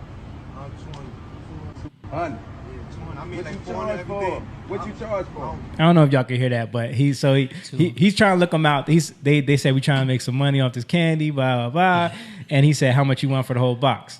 The boy says 200, and then the other one said 200 too. And he looked at him like 200. And then he's like, I make like 400 off it on the day. Yeah, 400 off of it on a day. But then he said, all right, let's do some math here. I mean, like $2. So add this up. How that's 200? I make $400 every day off donation. How much you want for your box? These niggas. You make 400 off that? Yeah. And you sell them for $2? Yeah. And I got for $25. So let's count it. Let's count. It's 34 times. Exactly. What's 34 times 2, my boy? It ain't 200. It ain't do nothing. It ain't even $100. $68. What about you? Huh? See, I see, look, see. You give me 1, 2. What they $2 a piece? $1 each. I bet. You gotta use your head, man. You got to. You see the text there? It says, "Y'all, it's blew it. Keep hustling though." yeah." Like that was what he put on the thing. Yeah. You know. Okay. So. Play, I was gonna bless you anyway. You'd have got the 200. Now you got $2. Y'all be good. Look, they pissed. Look, they got me fucked up. Yeah, they did 200. Put my bankroll back in the bag. Put my shit up. They got me fucked up, nigga. I used to sell candy too, nigga. I know how this shit go. Nigga, ask all the teachers. Nigga, I don't kill a candy in elementary school. Nigga, I know how this shit go. See, that's like a cultural thing. Little brothers learned a valuable lesson. It's always best to just be honest and have some integrity up front, because people may have a good heart and may already want to bless you. But oftentimes by us not doing what we supposed to do, we miss out on our own blessing. It's not that somebody don't want to bless us. It's not that the God even want to bless us. It's that the way that we act, You blocking your own blessing. character is destroying and losing out on our own blessing. If they would have just been honest, as he said, he was already probably going to bless them with extra. But because you tried to get extra up front, because you're trying to focus on all the money up front, not the passive impact, not impacting, not just focusing on the product or the value that you bring, you focus on the money up front and you lose out on the money. How many of us in our everyday lives are so focused on the money and somebody can sense it and we miss out on all the money we could have made over the years? Take this as a valuable lesson, especially if you're a young person. Don't look at somebody seeing that they got a lot of money, or they somebody with a large following or whatever, and you want to charge them extra. They may already be trying to bless you, and you missing out on your blessing. What's your thoughts, fam? Peace, family. Okay, so you sent that to us just to get our thoughts on it, and immediately I agreed with what this brother was saying. Yeah. I think it would have been better if the baby dropped that on them. Yeah. You know what I'm saying? If he went to them and said, like, look, man, don't try to scam people out here. Yeah. You know what I mean? Yeah. Like, I know you think I got money, so you're going to try to, but we got to pass that on to the younger generation that's not integrity. Mm-hmm. Like, I know you see it as a quick come up where it's like, oh, we got the baby, Yeah. We got him. It's a story. Yeah. It's a story Yeah. for them. It's a little way for them to feel like they got over. But we got to put a stop to that type of behavior, period. Right. Because it's not good for the community. Right. Yeah. So I think, because the baby's whole approach was like, even that's why I said the text that he wrote, because it was like, it was basically, y'all ain't gonna get me, but you could get somebody else. Go get somebody Go else. get somebody Right, else. right. You know what I Keep mean? hustling. Yeah, keep Right. hustling, keep scamming them out there. You'll get somebody, but not me. Yeah. And I think it's like, for too often, like we look at that as like someone who can get that off on a lot of people as like we look up to that. Yeah, You street know, hustling. street hustling, Yeah. the street hustling. To get rich or die trying thing. Yeah. Yeah. Yeah, and I think we got to do a better job of putting a stop to that. Like even what he was saying, he's right, but I think he could take it a little step further with like, it's not about don't be focused on the money. It's don't be focused on getting over. You know what I mean? Because that's what you're like. If the focus is like you can support, help out, like we do. You know, you want to support, help out. That's great. You know, we should do that with the CDs too. But we never overcharged anybody. We never tried to get over on people. You know, we always charged what we charged. Yeah. We never gave discounts and we never overcharged people. You know, and because we have that integrity. Right. You know, we don't believe in getting over. You know, so I think if we show the honor in that more to the youth and show like why that's important for the entire community. Because if we can establish that as the culture, then all of this greed, all these things that we suffer from in society, when it comes to like the people look at the downfalls of capitalism as like, well, capitalism causes this and causes that. No, it's the greed part of it. Yeah. If we eliminate that, capitalism works itself out because it's all about what the market wants, the Produces, market gets. yeah. Yeah. Right. Yeah. Right. You know what I mean? Yeah. What do the people It's- want? Money is not the root of all evil. Right. It's the love of it. It's the Yeah. love of it. Yeah, no, I was telling Jamie about that. I said, there's a guy I work with sometimes in Philly, and we go to the Lowe's, and they're always out there kind of looking to sell candy and stuff like that. And he said, oh, we've been doing it a long time. And that's one of the things I was telling Jamie about was me not being familiar with what happened in the 70s and the 80s with the after-school programs. And there's a lot of things that were done, sports programs, music, the arts. A lot of that was part of school curriculum. It wasn't just your grades and AP classes and I'm going off to some fancy college. It was about a well-rounded source of education, you know, but also to keep kids, you know, in some sort of academic or some sort of musical or talent-based program to keep their attention. Right. And he was telling me, like, look, once they started cutting these programs, or what would happen is, rather, they had sports programs. And he said that a lot of times these equipment, these things are very expensive. So in order for these little boys in these areas, these little girls in these areas that are low income to play, they would have to resort to selling candy. Well, sometimes a lot of them quit. They don't want to do it anymore, or their parents couldn't make it, so they couldn't. The coaches couldn't keep a team together. So what would result out of that is they didn't play the football anymore. They stuck with this equipment, but they got out of that selling candy to make money or selling something to make money. That stuck. Then he said that from there, these kids just basically understood, like, I can go and I can hustle and I can do this and, you know, make some money. Right. And Jamie and I was talking about that. I was like, think about that one thing, cutting after school programs or making it hard for these kids to get this equipment. What did it do? It creates something where these kids are like, well, I'm going to go down this avenue to get this money to buy the equipment. Right. But once that didn't come, well, I might as well keep this hustle thing going. Right. And the next step would be drugs and would be on and on and on. You know what I mean? Yeah. Because you create a need now. You create a need Right. for it because it doesn't stop there. And your need gets Right. bigger and bigger and bigger. Right, because Yeah. you equated that to even with us. Like the reason why we had to go out and hustle and sell our own CDs is because we had no avenue to do that, to yeah. market it, to get it in stores. If we did those stupid consignment deals, we knew that was It'd be a nothing. waste. Right. You know what I mean? So it was like this was our best effort, even if Right. it cost us getting arrested a couple times. Yeah. Right. You know, Stan. like we had to do what we had to do to build our brand and build our awareness and everything. Right. Yeah. Right, but you can still do it with integrity, though. No, I agree. I agree. I think that, you know, going back on that, Mike Tyson said something one time. He said that, you know, someone asked him, like, if without boxing, where would you be? Right? He's like, I'd be dead. Or I'd probably kill somebody already. But, you know, he was a troubled kid, obviously. Yeah. Went into they used to have those programs. Right. They used to have a lot of those things. Most of those things, if not all of them, are cut. You know, budget cuts, defunding. And by the way, speaking of censoring, everything I looked up to, I spent lots of time looking up defunding after school programs, cutting out, bro, none of it to be found. Yeah. They do not want you to find anything Right. to show any disparaging anything disparaging. They don't about want to what- show you who's responsible for it. I even looked up articles. Yeah. And I'm like, this thing is so much fluff that they're not getting to what happened. Right. You know, and I'm like, wow, man, like they do not You want know you to why? know that. Because when you go back and do the research, the school was never designed to provide those things in the first That's right. place. That's right. Which led me down the road of Horace Mann, the guy who orchestrated the modern educational system. And really what he was trying to do was facilitate the industrial era. It was never about education and higher learning per se, but more to create factory workers.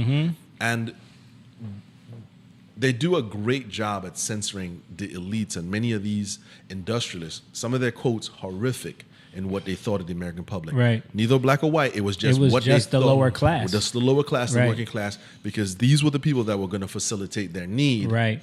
And they needed to always keep them as keep them there. a sub-serf class. Right. To do their bidding, basically. Right. Yeah. Which would have led to this kind of thing. The other thing is this, is like I was telling you the other day. Think about every of those little cartoons that we watch. Oliver and Company, Peter Pan, Aladdin. They're always promoting an idea of like a thief, of like a guy in the street, a kid in the street stealing an apple, stealing this. Yeah. It's the hustle culture, but in cartoon form. Now it's, Gotta live to eat, gotta eat to live. Yeah. right. It's- Scamming. Right, Yeah. right. Hustling. Because we would see Yeah. that, and that's a cute movie, but we see these kids and we judge them. But they're a product, they're a victim of. It's no different. Right, the And I was telling you about, we see the clips of the little Cagney boys in England scamming, the Right. rich dude scamming Right. Scrooge. Right. You know what I mean? Like When I was looking up. that stuff's been around forever. It's been Like, around forever. And it's funny, I was researching last night, man, and finding out stuff. I'm like, even like some of the clips that came were like old movies Yeah. of like the little rascal stealing Yeah. an apple Yeah. and like trying to sell. I'm like, Right. they have all of this stuff woven in to Right. culture, but it's tongue in cheek in those things, and it's not as But it plants a seed Right. in the minds where it's like, oh, that's just human nature. Like Right. you gotta scam sometimes. So then when it happens to you, you don't feel so violated by it. Right. You know what I mean? Like it's literally programming. Yeah. I'm gonna show that clip that you sent me of the dude talking about the industrial education. Right. Yeah. He has a lot. He has a lot, but some of them are so long. Yeah. But this is a good one. Yeah. What is this? Sir Ken Robinson Sir. at the Aspen He's a knight. Institute. I don't know. Our education systems are derived from another age. Most of our education systems came into being in their structure in the 19th century. They are modelled on the interests and needs of industrialism. I know that Richard Flores has written about this and maybe talked about it this morning. That in the structure of education, we see the industrial system. I don't know about in Europe, but I know in America, like the modern education system, like government education wasn't implemented until like the late 1800s. Yes. Horace Mann was the guy. It started in Massachusetts. Yes. He was the one that advocated it. Right. System replicated. And I can give you some examples of it. It's a very linear system. The assumption is if you work hard at school and go through the system and do everything that's required of you, and especially if you get a college degree, that you will be set for life. Well, that's true, isn't it? I mean, that when I was growing up, that was the story. That if you went to college and got a degree, That was what they told us. absolutely guaranteed a job. 1999, man. Yeah. There's no guarantee for that now. I work a lot with companies and organizations. If you run one, are you impressed if somebody turns up with a college degree? Do you immediately show them the corner office and say, well, here you are, we're the very person we've been waiting for, your Can you people pause it will be- real quick? Yep. And that's how silly we are, because it's like they're, like you just said, they're always going to move the goalposts. Yeah. It's always going to be Always. something. Yeah. Because in 1999, that was just it. Yeah. Right? We were taught head off. I think it's like from the 60s all the way through the 90s. It was like, Push. get a college degree, you're good, you're set for life. And it wasn't until our generation and a little bit before where people started realizing, wait a minute, you know what I mean? This isn't working out the way y'all said it was. Not for everybody. Some people are the exception. Don't get me wrong. And there's some fields that getting a degree is almost like engineering, doctors, the Lawyer, medical yep. field, lawyers, things like that. But when you talk about like just regular work, management degrees, all these liberal arts degrees, it's like, What are we doing? what are we doing?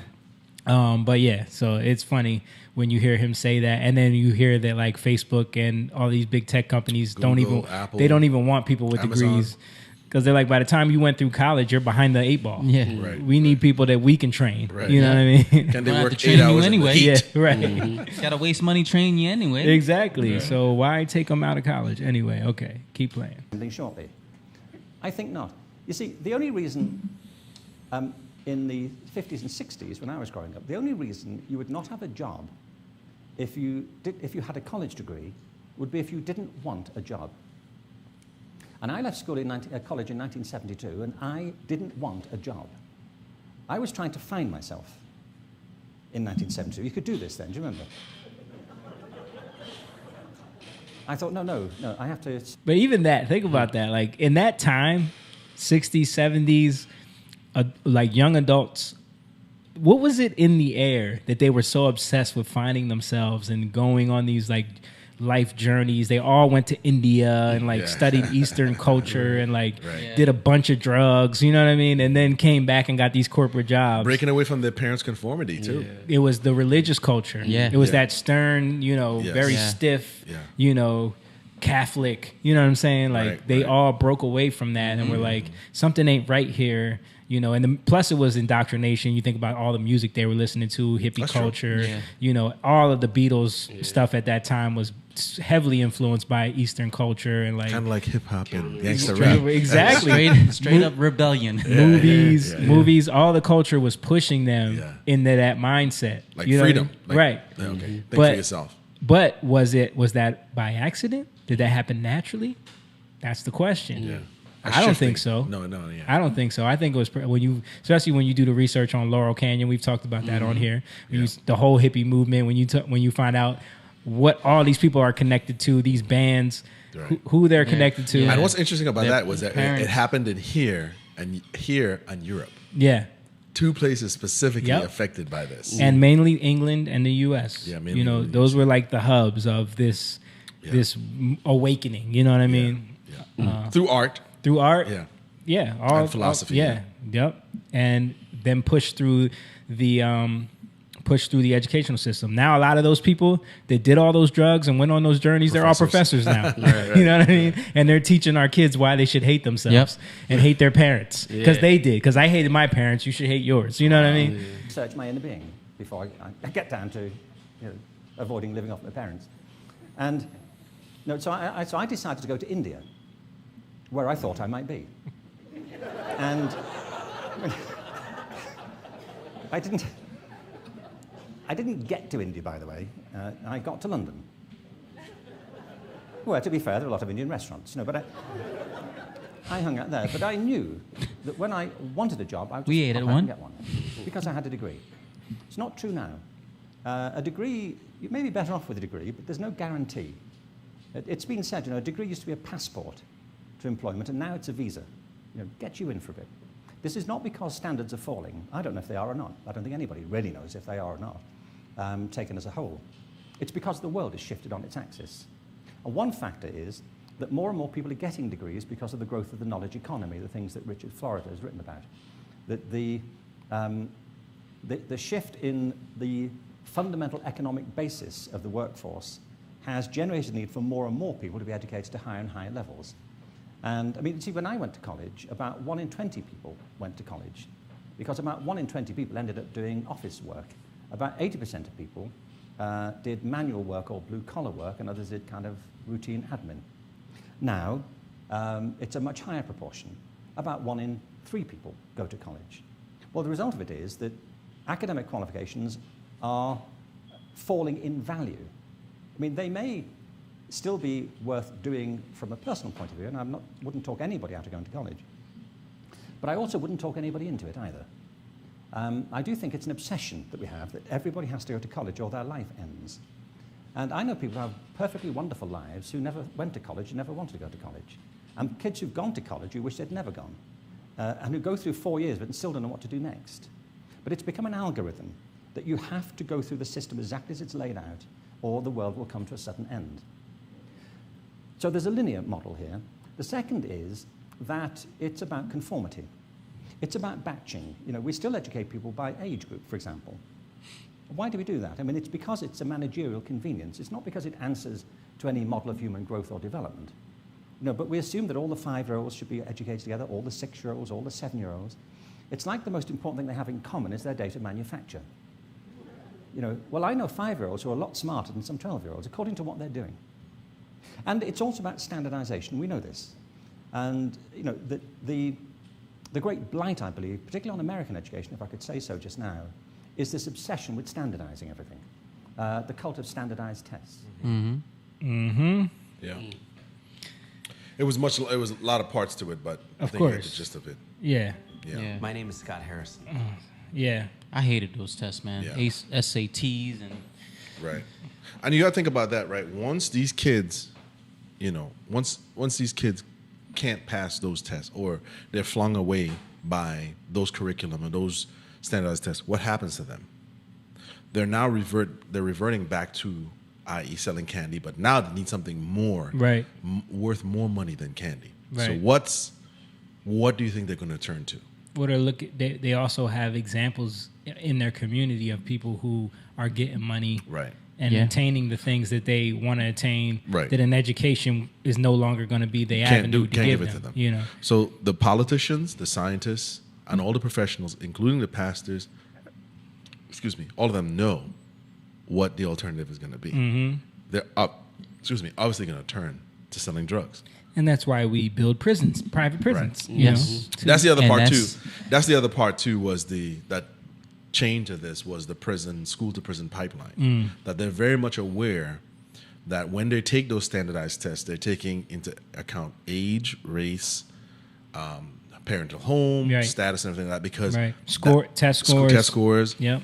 Because one of the things they talked about was that's their quantification for the next detention centers, rehabilitation programs. Right. They're basing that off of these test scores. It's never we need the money to build better schools so we can get more teachers to help these kids out of this reading programs, right? After school programs. It's we need penitentiaries. Yeah. That was the stark thing about it. Well, I'm gonna show this clip from a documentary that I've sent all you guys before. It's basically a pretty long documentary. It's called "How the Oil Industry Conquered the World." I remember this. Yeah, you remember I sent you this. Yeah. It's all about the Rockefeller family. It's all about how they used their power in the oil industry to basically infiltrate every aspect of the entire world. Starts out, with the patriarch of that entire system, who was Rockefeller's father. He was known as Devil Bill. I don't even think his name was actually Rockefeller, but they changed it or whatever. But Devil Bill, he was a snake oil salesman, and he went around the country. And everybody knows we're talking about scammers. Yeah. We're talking about, the originals. The originals. And these people were literally illusionists. They used to use deceptive tactics to get people to buy these Is fake... it true that they got that from the gypsies? I've heard. Yeah, okay. Yeah. But they took it and they amplified it. They refined it. They found ways to manipulate people in ways that they didn't even see coming. Where they would come into town weeks ahead of time, but no one knows they're there. They would find people to pay off to be a part of the show, and then they would, there, you there, sir. What is your problem? And then he comes forward. I can't walk straight, sir. And then they take this elixir that and then he's up dancing and jiving, and they're like, wow, it healed him, But they don't know that this is all an illusion. It's basically a magic show, I've seen it before. So when you think about the way they've done that, they took that concept and his children have moved that into all aspects of our lives. It's the same tactic.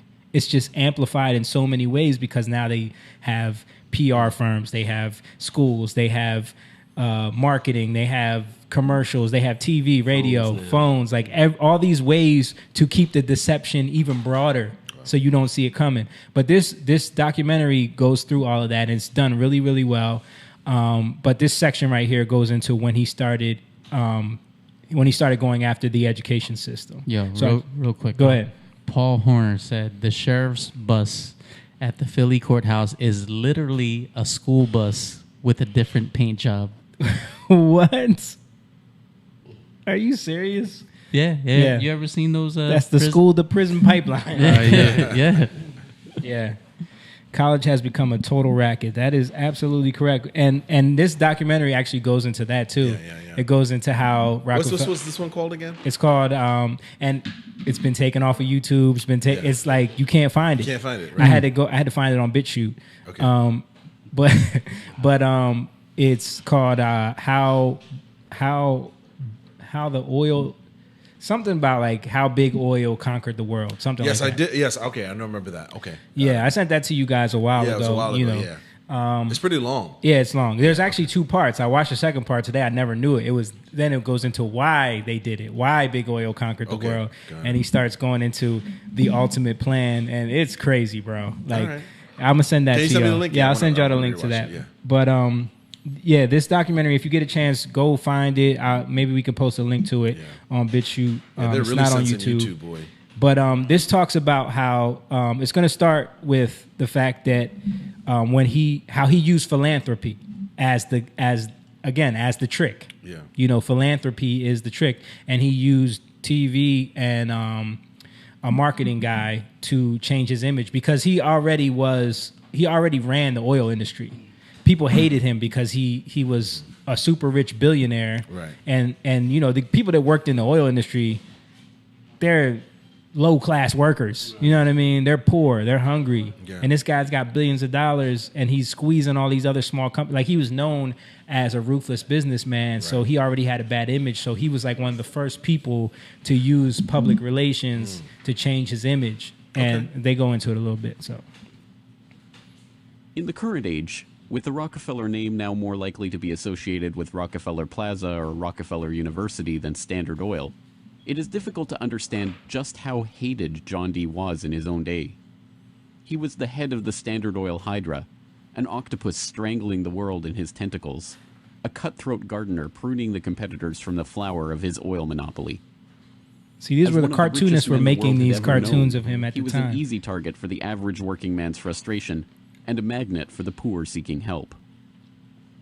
Besieged by the downtrodden, despised by the working man, hounded by Ida Tarbell and the muckraking press, John D. had the mother of all PR problems. The answer was simple: invent the PR industry. He hired Ivy Ledbetter Lee, a journalist turned communications expert who invented the modern public relations industry, to burnish the Rockefellers' tarnished image.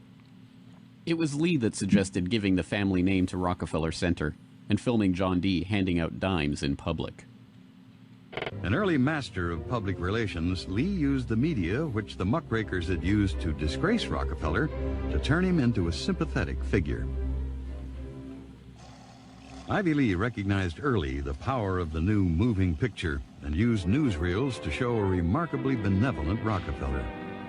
I am very grateful to you and to a host of people who are so kind and good to me all the time. Why? Because you're so good to everybody. Yes, you are. As Ivy Lee began to kind of control. It's like, it's so obviously fake to us now. Right. But think about it back then, like when this was taking place. Sure. People bought this. I mean, they're amazed by the technology, first of all. Oh my God. Right. So, and think about it. All you ever saw of this guy were articles and pictures. Right, cartoons. Now you get to see It's him. all being dismissed right away. Right, Yeah. right. You get to see him. You get to hear his. You don't think they told him to speak like that? Oh, hey, oh, you know what I mean? Like, because he just sounds so unassuming. Oh, thank you so much for it. Thank you. Yeah.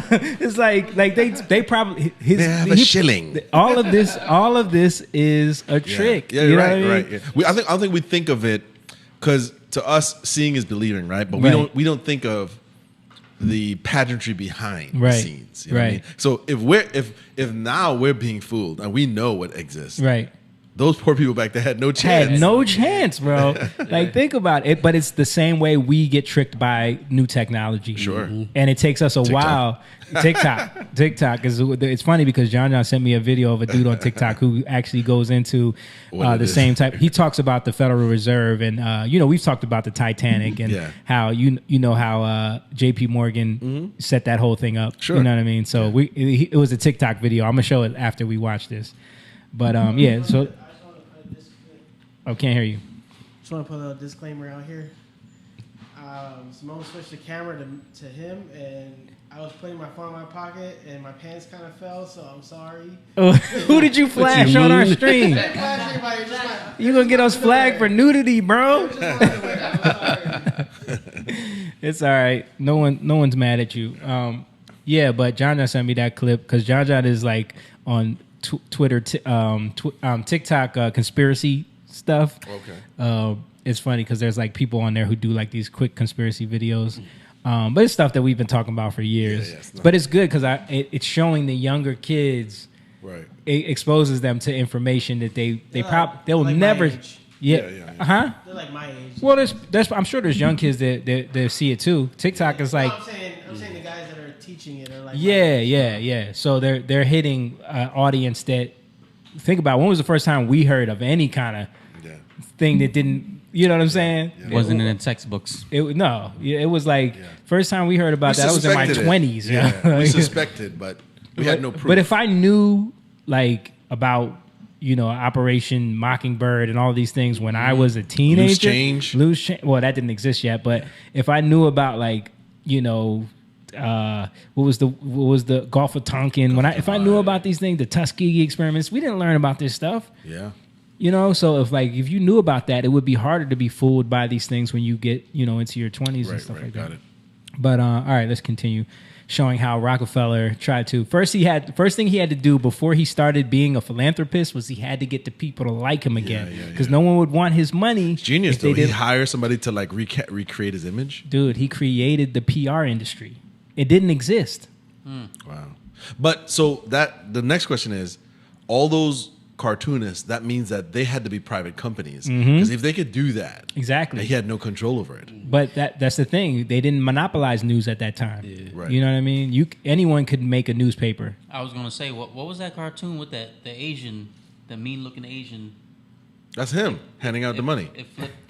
It flipped real quick. I was gonna say something about. I think that was him handing out money. Yeah, that was him handing out money. Yeah, maybe the cartoonist didn't get that right. Yeah. Why he look Asian? I mean, you didn't see how beady his eyes look.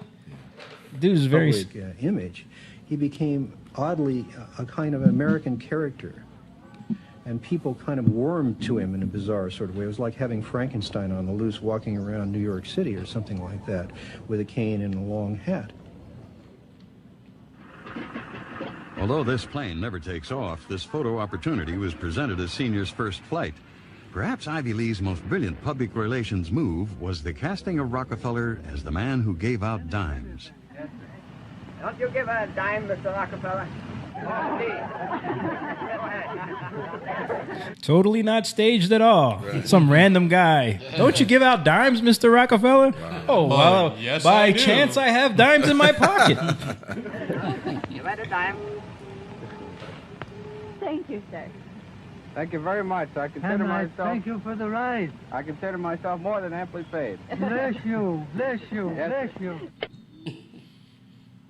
These PR stunts seem obvious and ham-handed by today's standards, but they were effective enough. To this day, people leave dimes on the stone marker at the base of the 70-foot Egyptian obelisk that towers over John Dee's final resting place in Cleveland's Lakeview Cemetery. 70-foot obelisk. But it was not stage-managed photo opportunities like these that transformed Rockefeller into a public hero. In order to win the public over, he was going to have to give them what they wanted. And what they wanted wasn't difficult to understand. Money. But just as his father, Devil Bill, had taught him to do in all his business dealings, Rockefeller made sure to get the better end of the bargain. He would donate his great wealth to the creation of public institutions, but those institutions would be used to bend society to his will. As every would-be ruler throughout history has realized, society has to be transformed from the ground up. Americans in the 19th century still prized education and intellectual pursuits, with the 1840 census finding unsurprisingly that the United States, a nation that had been mobilized by tracts like Thomas Paine's remarkably popular Common Sense, was a nation of readers with a remarkable 93% to 100% literacy rate. Think about that. In 1840, the literacy rate was almost 100%. You think we're anywhere near that now? Yeah. But compared to the rest of the world, I mean, America had way, but you know what I mean. But that's what I'm saying. But think about how, and school was private then. There was no, there was no government schools then. Yeah. So think about it. Like people were learning. People were thirsty for knowledge. People Right. were doing Yeah, a the good school job sy- of right. educating kids. That's true. I didn't There think was of that. no school system in place. Wow. Before the first compulsory schooling laws in Massachusetts in 1852, education was private and decentralized, and as a result, classical education, including study of Greek and Latin and a solid grounding in history and science, was widespread. But a nation of individuals who could think for themselves was anathema to the monopolists. The oligarchs needed a mass of obedient workers, an entire class of people whose intellect was developed just enough to prepare them for lives of drudgery in a factory. Exactly. Into the midst stepped John D. Rockefeller with his first great act of public charity, the establishment of the University of Chicago. He was aided in this task by Frederick Taylor Gates, a Baptist minister that Rockefeller befriended in 1889 and who would go on to be John D.'s most trusted philanthropic advisor. Minister. Gates would go on to write a short tract, The Country School of Tomorrow, that laid out the Rockefeller plan for education. In our dream, we have limitless resources, and the people yield themselves with perfect docility to our molding hand. The present educational conventions fade from our minds, and, unhampered by tradition, we work our own goodwill upon a grateful and responsive folk. We shall not try to make these people or any of their children into philosophers, or men of learning or science. We are not to raise up from among them authors, orators, poets, or men of letters. We shall not search for embryo great artists, painters, musicians, nor will we cherish even the humbler ambition to raise up from among them lawyers, doctors, preachers, politicians, statesmen, of whom we now have ample supply. You see, so we have enough of those people. Wow. That's us. Yeah. We just need to make a bunch of workers. And that's the Baptists. See, now these are the quotes. It's hard to find Yeah. because, man, they've hidden this thing. They've hidden it. They've hidden it. Well, Rockefeller's resources weren't exactly limitless. They might as well have been. In 1902, he established the General Education Board to help implement Gates's vision for the country school of tomorrow. You mean the Board of Education? Yeah. The thing that dictates everything that happens in our schools, the things that we were just talking about with CRT and all of the and the rainbow monkey with the penis. Yeah, this is where we're at. 100 years. Rainbow monkey with titties and a penis. 100 years later, you know what I'm saying? With a staggering $180 million endowment. 180 million the back Rockefeller then. influence on education was felt almost immediately, and it was amplified by help from fellow monopolists of the era who were approaching the topic of philanthropy from the same angle. Although best known as a steel magnate, Andrew Carnegie's fortune started on the railroads transporting Rockefeller's Standard Oil around the country, and was greatly magnified by a lucrative investment in property near Oil Creek that provided steady, profitable oil sales. In 1905, he established the Carnegie Foundation for the Advancement of Teaching, a tax-free foundation through which Carnegie and his appointees could direct the development of the education system in the United States and, eventually, worldwide. In 1910, Rockefeller followed suit by establishing the Rockefeller Foundation, which became the tax-free umbrella organization for his philanthropic ambition. You know what's crazy is like this is the format that they all follow, even to this day. Yeah, yeah. You know, you create a bunch of wealth through squeezing out the little guy, and then you make a foundation to hide that wealth, and then make these philanthropic donations, but only to cause influence over aspects of society. Right. You know what I mean? It's really not out of charity. It's not out of philanthropy. no. It's hidden. It's a deception. Right. You know? Clintons? Yeah. Name any of them. Name any of them. Yeah. Name any of them. I mean, it's funny because, you know, they're talking about Carnegie. You know, this is, everyone knows Carnegie Hall. Everyone knows, like, Center. these are the things that we just look at. We just think like, oh, these are great people, you know.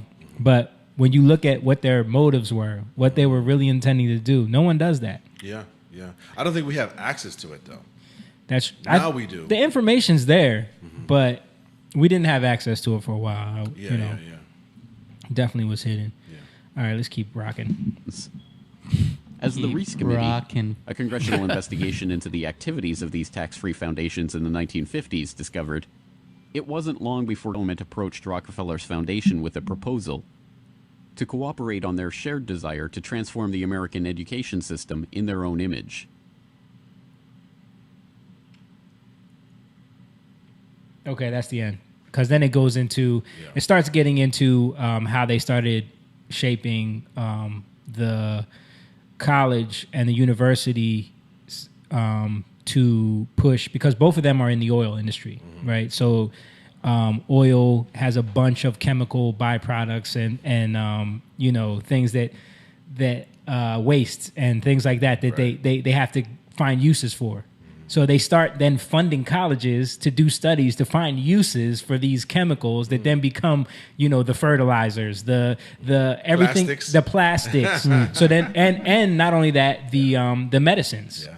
So then the medicines that we're taking, but then they go in this documentary, talks about how at that time most pharmaceutical stuff was still holistic at that time. Yeah. But it wasn't until that was the whole. When you look at the image of, is it Walgreens with the mortar pestle? Yeah. And the sprinkling. Well, that was a pharmacist, but he was more of a herbalist, a holistic guy. Medicine. That was modern medicine at that time. But it wasn't until they started funding, like they go into detail about how they changed the curriculum to go into pharmaceuticals, to start pushing. They gave them a bunch of money. Research shows. Right, exactly. So they start Who's hiring, these experts? Hiring their own experts, hiring their own professors. They fund these colleges, but they say you got to put our people on the boards of these schools to make sure you're using the money properly. Yeah. You know, and you want this grant? Yeah, exactly. Oh, you want to build a whole new building? Okay, you got to put one of our people on your board. I think that's what people don't understand, though. Yeah. They don't. I think because most people think, well, I wouldn't do that. They're not thinking about these type of people. What would they do? Right. He's thinking, like, I wouldn't do that. Yeah. Why would someone go through that? Why would you be that greedy? You have got all that money. Yeah, because it's not about money at that point. It's not about money. It's about control and generational. It's generational. It's ultimate control over all aspects of life. Yeah. And when you have people at this level, even his kids, his grandkids, they're all pushing the same things. Like years later. There's the second video I was talking about. It goes into how his grandson was obsessed with eugenics. His grandson was obsessed with birth control. Was obsessed with population control because his idea was to get them. It's to do the snake oil trick on everything. Yeah, that's the ultimate deception. Get enough people to do it on, but control the population. So it's enough people to work for us, but not enough that they not can enough take to ever take over. Yeah, you know you always have a serf class. Right. But you know they started using these studies. They started using these universities to push GMOs, to push agriculture, and they started using politicians to fund the same thing China's doing now with infrastructure. Yeah. They did it with agriculture. Yeah, I remember telling you about the cornflakes thing. Yeah. When they said, what was this thing? This quote, a balanced breakfast show scientists. They used to say it in the commercial. Yeah. And then they found out years later that it was done in poor kids in India who had, it's like cereal or dirt. Right. Either starve or eat cereal. It's like, that study does show that the cereal is better for them. Yeah. What they do, you know, I think it's just like, plus, I think part of it too is our fault. Yeah. Because we would rather do other things than. And they know that. That's what they bank on. Yeah. They understand. Yeah. That's what the original Time Machine. Yes. That's what that narrative is. When he goes way into the future, he's like, "That's what you've done." Right. Because they're so eager to just do nothing and have leisure time. They don't even know where their food comes from. They don't care. Yeah. But the point is, and they don't care that they're going to be eaten later on. That's the thing. That they've given themselves over completely to a ruler class that literally eats them. Yeah. Have you guys ever watched a Time Machine? It's older, but it's awesome. I read the book. It's awesome. Yeah. It's a great book. I didn't watch I watched the newer movie. No, it's totally different. They changed the whole story. Yeah, the new one. The newer one is totally changes everything. Too much truth in that. Yeah. No, the older one has a lot of truth in it, and it's pushing against a lot of the things. It's telling the story of a lot of the things that we give ourselves over to. You know what? It's funny you say that. I'm just thinking about this. H.G. Wells was the two Matrix brothers back in that time. Yeah. Putting truth in. Yeah. You know, Because he did Time Machine. He did War of the Worlds. Yeah. I think in 1984. No, Was it 1984 was with George Orwell. George Orwell, okay. But that was another big, like, dude, 1984. We're talking about Right them now. censoring text messages. Yeah. Oh, yes, that's right. 1984 is like, that's following the yeah. playbook. Big That's brother, the big playbook brother, that they're man, watching. Yeah. Right. You So know. if we see Alibaba and Amazon getting together, Yeah. we got a problem. You know what I'm saying? I think, listen, It could happen. they might be doing it. already here. Listen, we're talking about Bill Gates. You don't think Bill Gates and all his vaccines all over there? I think they pulled him off. I think it was when this started and he was out there. Yeah. And the conspiracy theorists went wild. Yeah. And I think they were like, Bill, get off. Yeah. It was He chilled out, right? He chilled out. Yeah. We haven't heard anything from him. Right. Well, no, he chilled out after they found out the link with Epstein. Right. And his right. wife Right. divorced him. Yeah. You know, he Yeah. chilled out after that because I don't know why, but you know. But even with that though, like Sit him this down. dude, He probably didn't want to sit down there like put this out. Yeah. All right. Right. That's what it was. Like, Bill, we need you to sit the hell down. He's like, but I want to do. Yeah, like, all right. All right. All right. Here you go. he ain't I'm even sitting. a scientist or a doctor or anything. Right. Yeah. Because he did kind of become like when it first started, he became like he was an ABC, Yeah. CBS. I think that's the problem. He was a He's face. he's getting too big for his britches, right? Right. Because even like Rockefeller, he didn't go out there and say, "I know about these things." He got other people to do the studies. He got other people. Right. He bought other people off. You know, Right. which was what like someone like a Soros does, right? Right, right. Soros can manipulate a whole market by funding these radical groups and like funding these policies that he Yeah. knows are going to destabilize countries. And he and when he was being investigated, and they found out that he was really monopolizing everything. Yeah.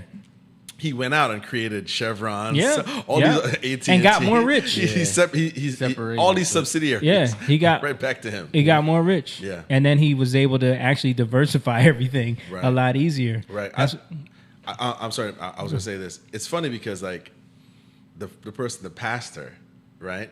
Because Margaret Sanger yeah.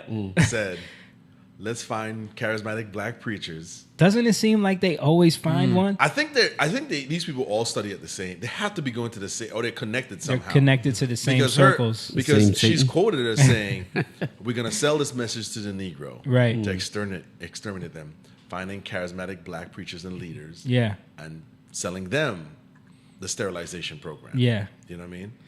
And it's crazy because like when you keep watching the documentary, it talks about that. It talks about how he gets with all of these connected people, and I don't know what society, but they create the Bilderberg Group. They create all of these little different organizations. It talks about how he gets with J.P. Morgan. They create the Federal Reserve with what's his name, Nathan Rothschild, Okay. Nathan Rothschild, and Rothschild. J.P. Morgan. And you know, while we're there, I'll bring up this clip that John sent me of a dude from TikTok. Was he saying? Tiff said, "What is TikTok, by the way?" What is TikTok? It's a Chinese company. Stay off of it. I don't even.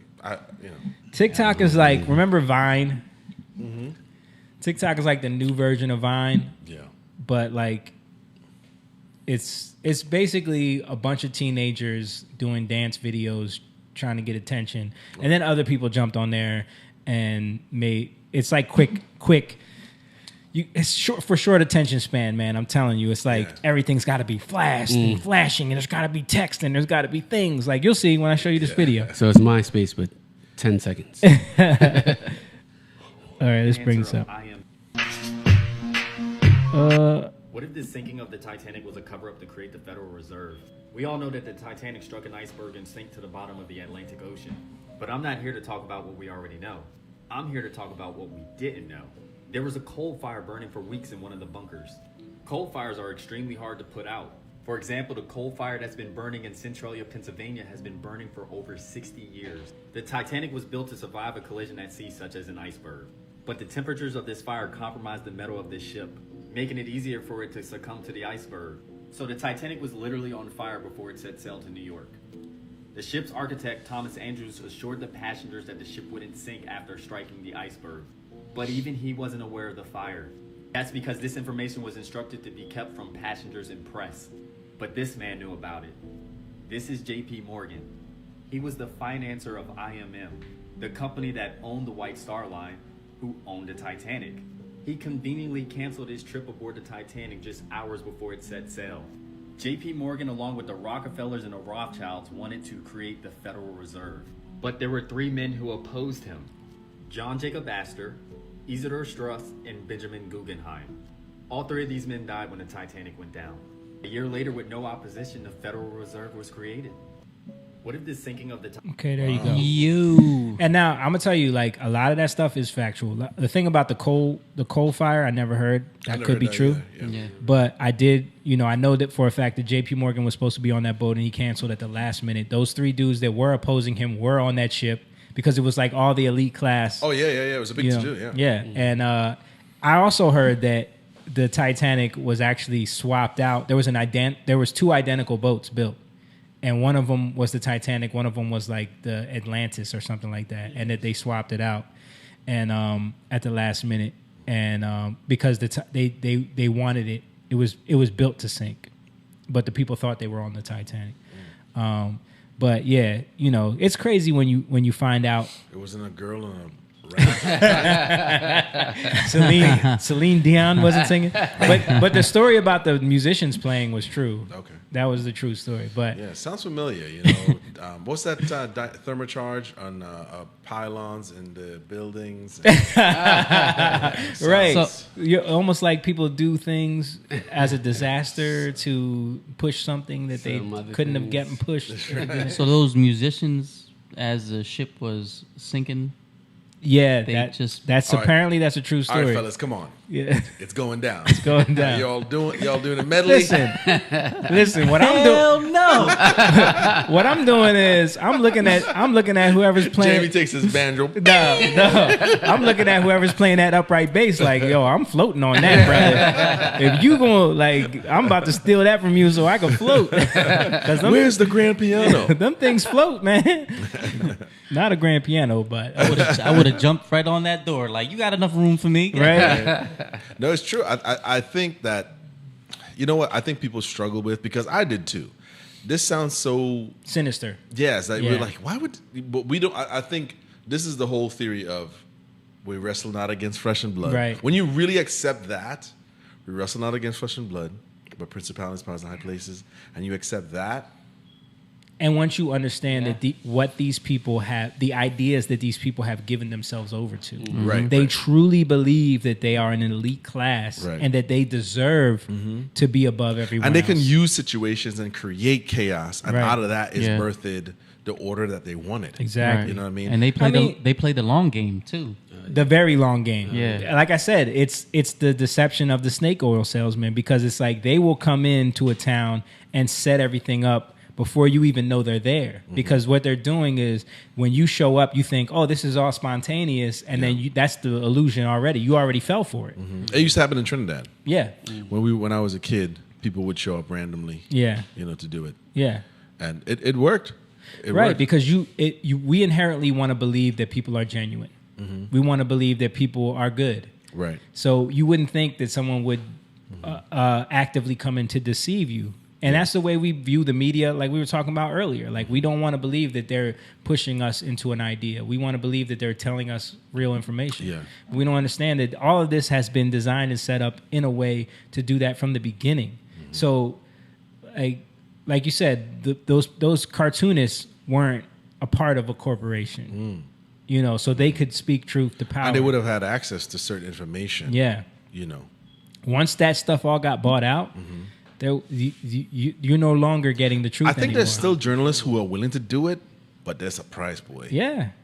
There's some that do it, and they get fired. They get canceled. They lose their jobs. Some of them end up dead. And John died while eating oatmeal today. Yeah. Who was what story was he working on? Oh, the Clintons. the dude who broke the email story or whatever it was. He that's the dude that shot himself in the woods, right? I don't know. No. He shot himself in the back while he was running down the street. I gotta get this right. Yeah, and then the dude that just committed suicide. Yeah, the tarmac last guy. week. Yeah, the dude that did the story about the tarmac with Susan Rice. yeah. And we already know there's a fact that J.P. Morgan was funding Tesla until he found out Tesla was trying to make free energy for everyone. Then he said, pull the plug on that. Right? J.P. Morgan thought Tesla was, because Tesla was the one who invented AC current. He's the one who invented the modern light bulb that we still use to this day, all of the motors that we use to this day. Right. So he's thinking this guy's going to bring me. He's the Theranos guy. He's going to bring me the new technology. And then he went on a campaign to shock and explode elephants and horses. No, that was Thomas Edison. Thomas Edison. Okay. Because Thomas Edison was his competitor. Oh, Thomas yeah, Edison, that's right. Right. Thomas Edison actually hired Tesla to help him solve a problem with one of his motors. Yeah, they were Tesla fighting. fixed it, and then he promised to pay him a bunch of money. That's the only reason why Tesla did it. And then he said, "You don't understand American culture. You're not getting paid." So from that moment on, Tesla quit, and then they became enemies. Then he was determined to create a better electrical system because Thomas Edison was using DC current at that time. DC current was powering all the how do you major remember all of this stuff? I watched this stuff.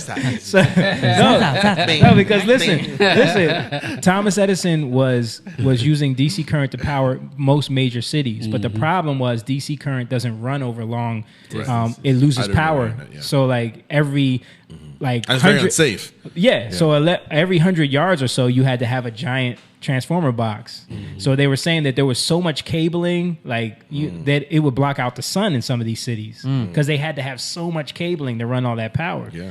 So when Tesla developed AC current in a safe way, it totally eliminated all of that. I think that you could travel miles before you needed a new box to convert that power. So Thomas Edison knew they was going to squash him. So his only way, again, was to use propaganda to go around to these unsuspecting people and put an elephant on a giant, electric triangle. Stand there.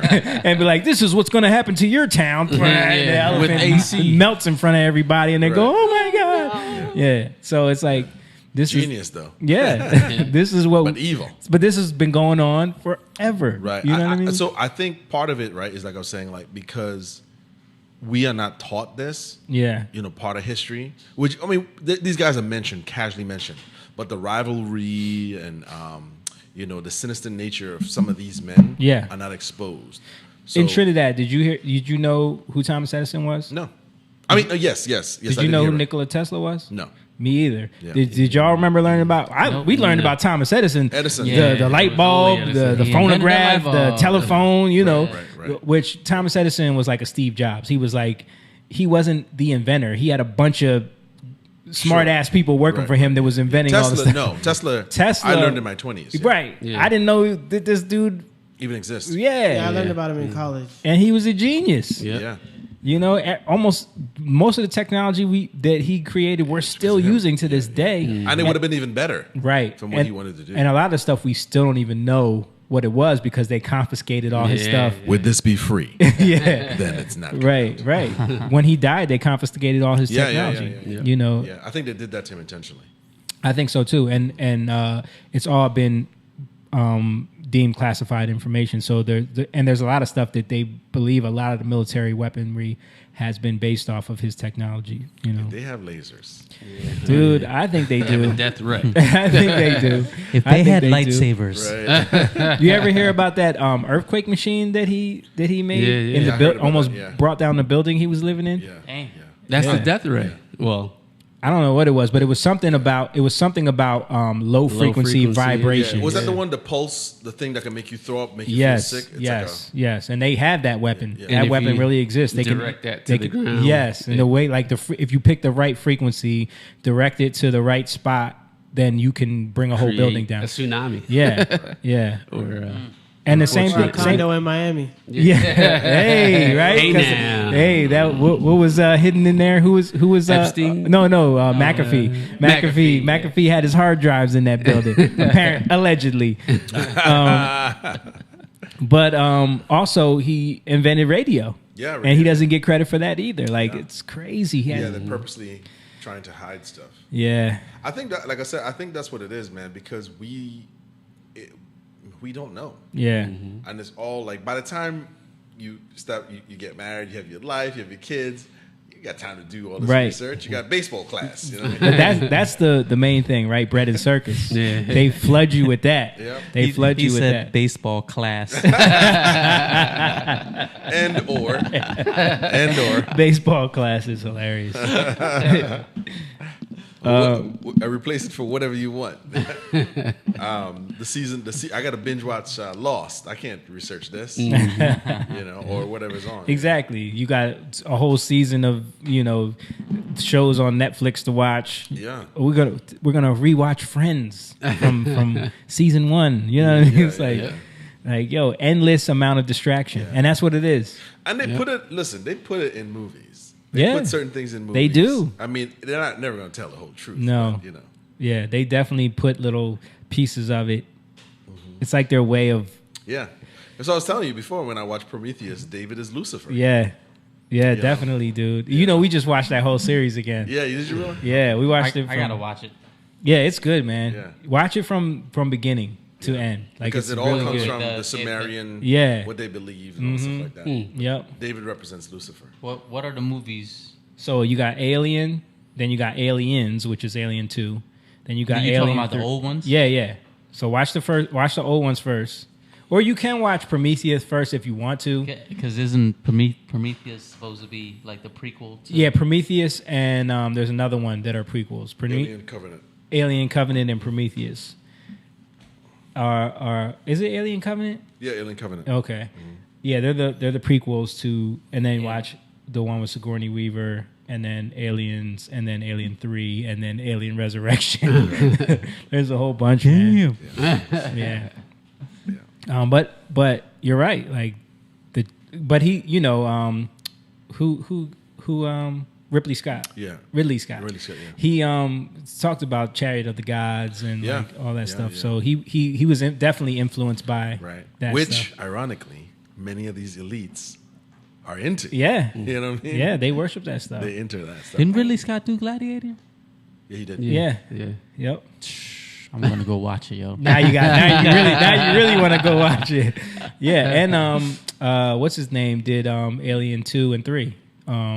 James Cameron. Yeah. Yeah. Good movies. Yeah. Also, well, yes. Alien. What were we talking about? I was gonna say something. I don't remember. Putting things in movies, the elites. Yes. I was gonna say Eyes Wide Shut. Yeah, Eyes Wide Shut is a good one too.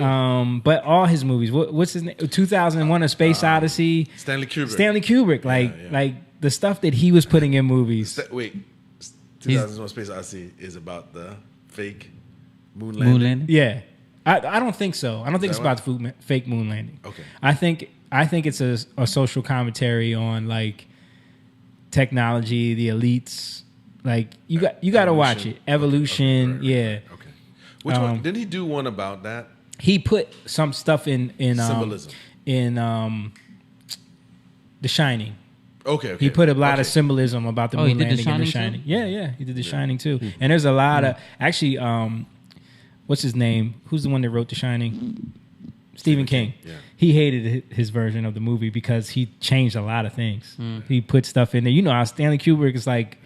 He has a lot of hidden stuff in there. There's a lot of weird stuff in there. Like if you ever watch a breakdown of that movie, guarantee you missed half of the stuff that was in that movie that were like secret little, Easter eggs. But it's interesting. There was a lot of moon landing stuff in there. Yeah. Okay. Also, Clockwork Orange. It's a really good one too. Okay. Watch that movie. Clockwork Orange is another really good one. Right. Right. I think these men do get a peek into that world. Like I said, look at all their monuments. Look at the things they subscribe to. You know what I mean? Like they're really obsessed with Mediterranean, Egyptian culture. Rockefeller has a 70-foot obelisk at his grave. Yeah. You know what I mean? That people put dimes on. Yeah. Like that's crazy. Yeah. And it wasn't until my 20s that I even understood what that meant, an obelisk. Yeah, I look at the Washington Monument, like I just think like, oh, these are just buildings that people built. Like I had no idea what that represented. We never learn these things.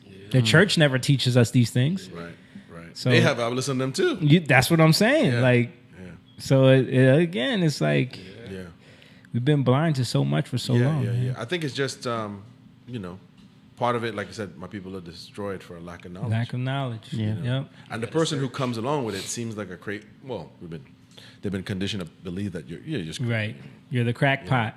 You know. I remember talking tinfoil about hat. finding out 9/11 inside 9/11 because the first time I glimpsed into it was Fahrenheit 9/11, which was a total propaganda. Yep. zone. But then off of that, I started looking into other aspects. Yeah, Loose Change was Loose the Change one and I saw. Yeah. Building 7. Right.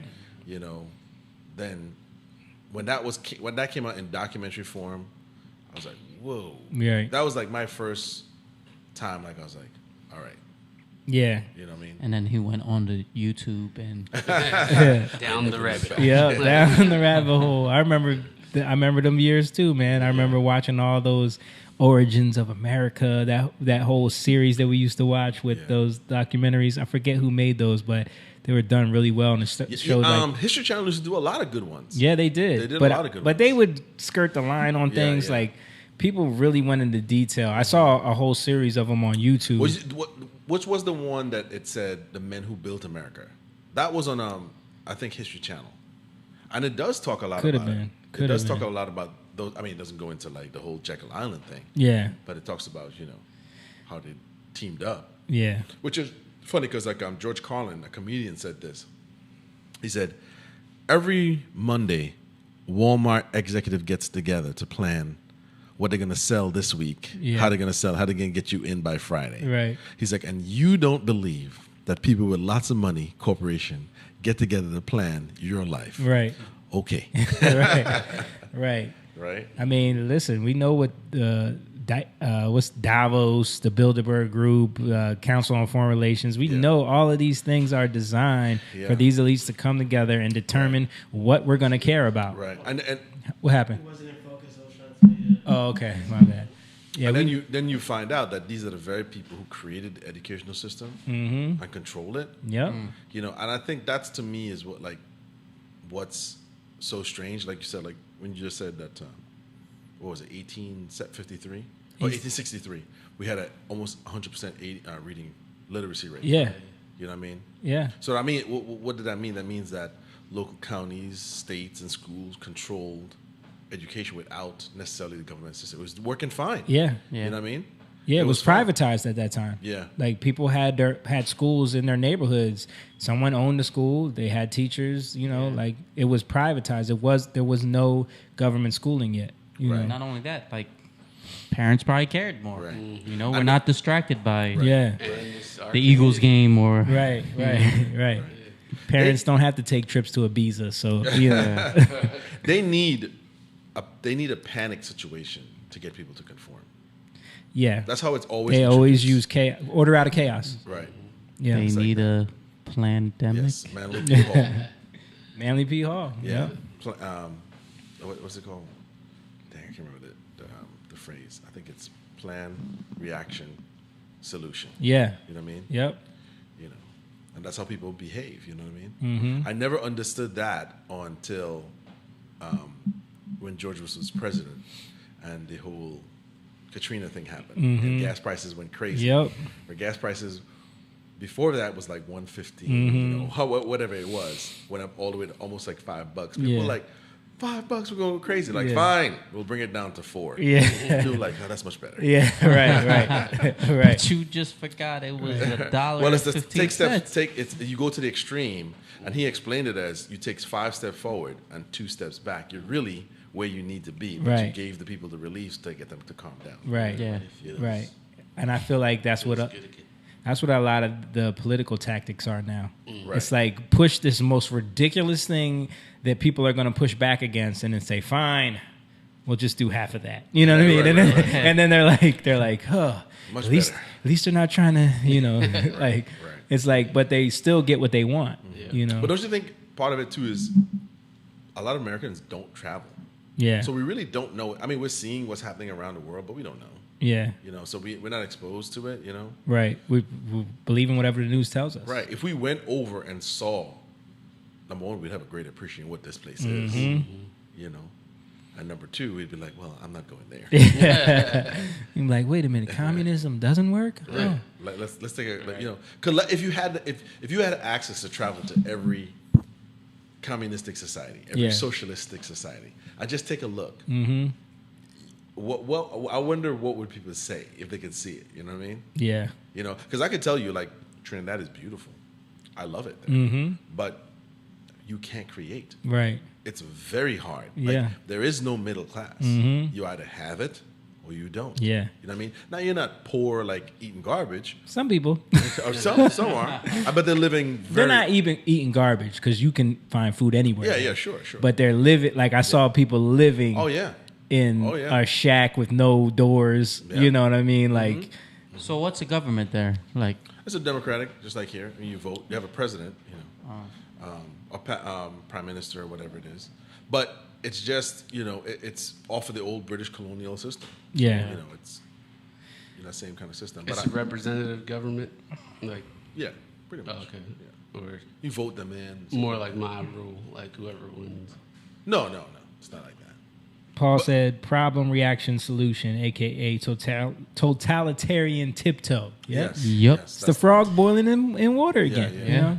Yeah, and I think that's what people struggle with because again we equate everything to what would we do. Yeah. and you got to think beyond that. Yeah. Is it like, well, why would they do? That's what people get stuck right there. From the minute you tell them this, anyone you sit down, if you tell them something like this, they're gonna say, but why though? Right. Because they're thinking about themselves. Why would I do that? You know what I mean? It's like they can't believe it. Right. You know what I'm saying? You don't think people like 200 years from now would be like, yo, people were really killing their babies though? Why would you do that? You know what I'm saying? Like the same way we look I think at. children they're gonna be eating babies. No, I'm saying like imagine if it corrected itself, Okay. right? And they look back on a lot of the things that we do now that we just Right. accept are normal, and they say like, well, how? I would never do that. They don't understand the process of being led down that road. The brainwashing, the manipulation that goes into that. You know what I mean? Where you just slowly accept a little bit, and then you don't know, like, because it's generational. Like our kids are going to grow up thinking some things are just normal, you know, that we wouldn't think are normal because they've seen it their whole lives. Right. You know, or the desire to want the benevolent king. Like we want someone to take care of it for us. Yeah. You know, you want that because we don't want to do it ourselves. Right. So we want the ruler. Yeah. And we're fighting for the ruler, but we don't even look into if the ruler is actually fit to lead. Yeah. So, but we just want that. You know what I mean? Right. So we don't want to do it. I don't want to do it myself. Right. You know We what I want a ruler, but we don't want them to rule us. We just right, right. I mean, imagine if we would have to go right now, like with all the stuff we know with GMOs and steroids in meat, all that stuff like that. Because you see, like we went from the '90s. You look at a Purdue chicken; it never said no antibodies. No Yeah, they right. never put that on there. Nope. You know what I Nope. mean? But now they're going that extra stuff to make sure you know that it doesn't happen. Right. You know what I mean? Yeah. It's all marketing. Yeah, it's all marketing. In the 90s, it was all about sugar-free, fat-free. You know what I mean? Yeah. Like that was the marketing of the Yeah, time. yeah. Because Then they that's found- right. That's true. The people found about high fructose corn Yeah, syrup. yeah. Screw and, it. and what was the one they were using? Aspartame. Yeah. That was the artificial sweetener at the time. Well, now it's grass fed. Grass fed. Yeah. that's No, right. grass finished. We moved away from grass fed. Right. Grass finished. Yeah, grass finished because that has been hijacked. Because grass fed was hijacked. They realized you only got to give them this much grass. The rest is corn. For only like a week of their lifespan. Like, If you gave just them a shove week, some then you grass say up their butt grass-fed. right before you kill them. Like, Sprinkle them some grass. Yeah, it's grass fed. The next step is you go to ShopRite or whatever competitor, and there's an actual cow, and the guy's like, so what part do you, I mean? Yeah. But again, we Optics, compromise we compromise on the quality based off of convenience. Yeah, and yeah. we've been conditioned into that over the years. Right, that's true. And then the next part for us is we don't actually care too much about the detail. We just want the optics. Yeah. Like, can I? Because think about it, right? Like looking at that packaging.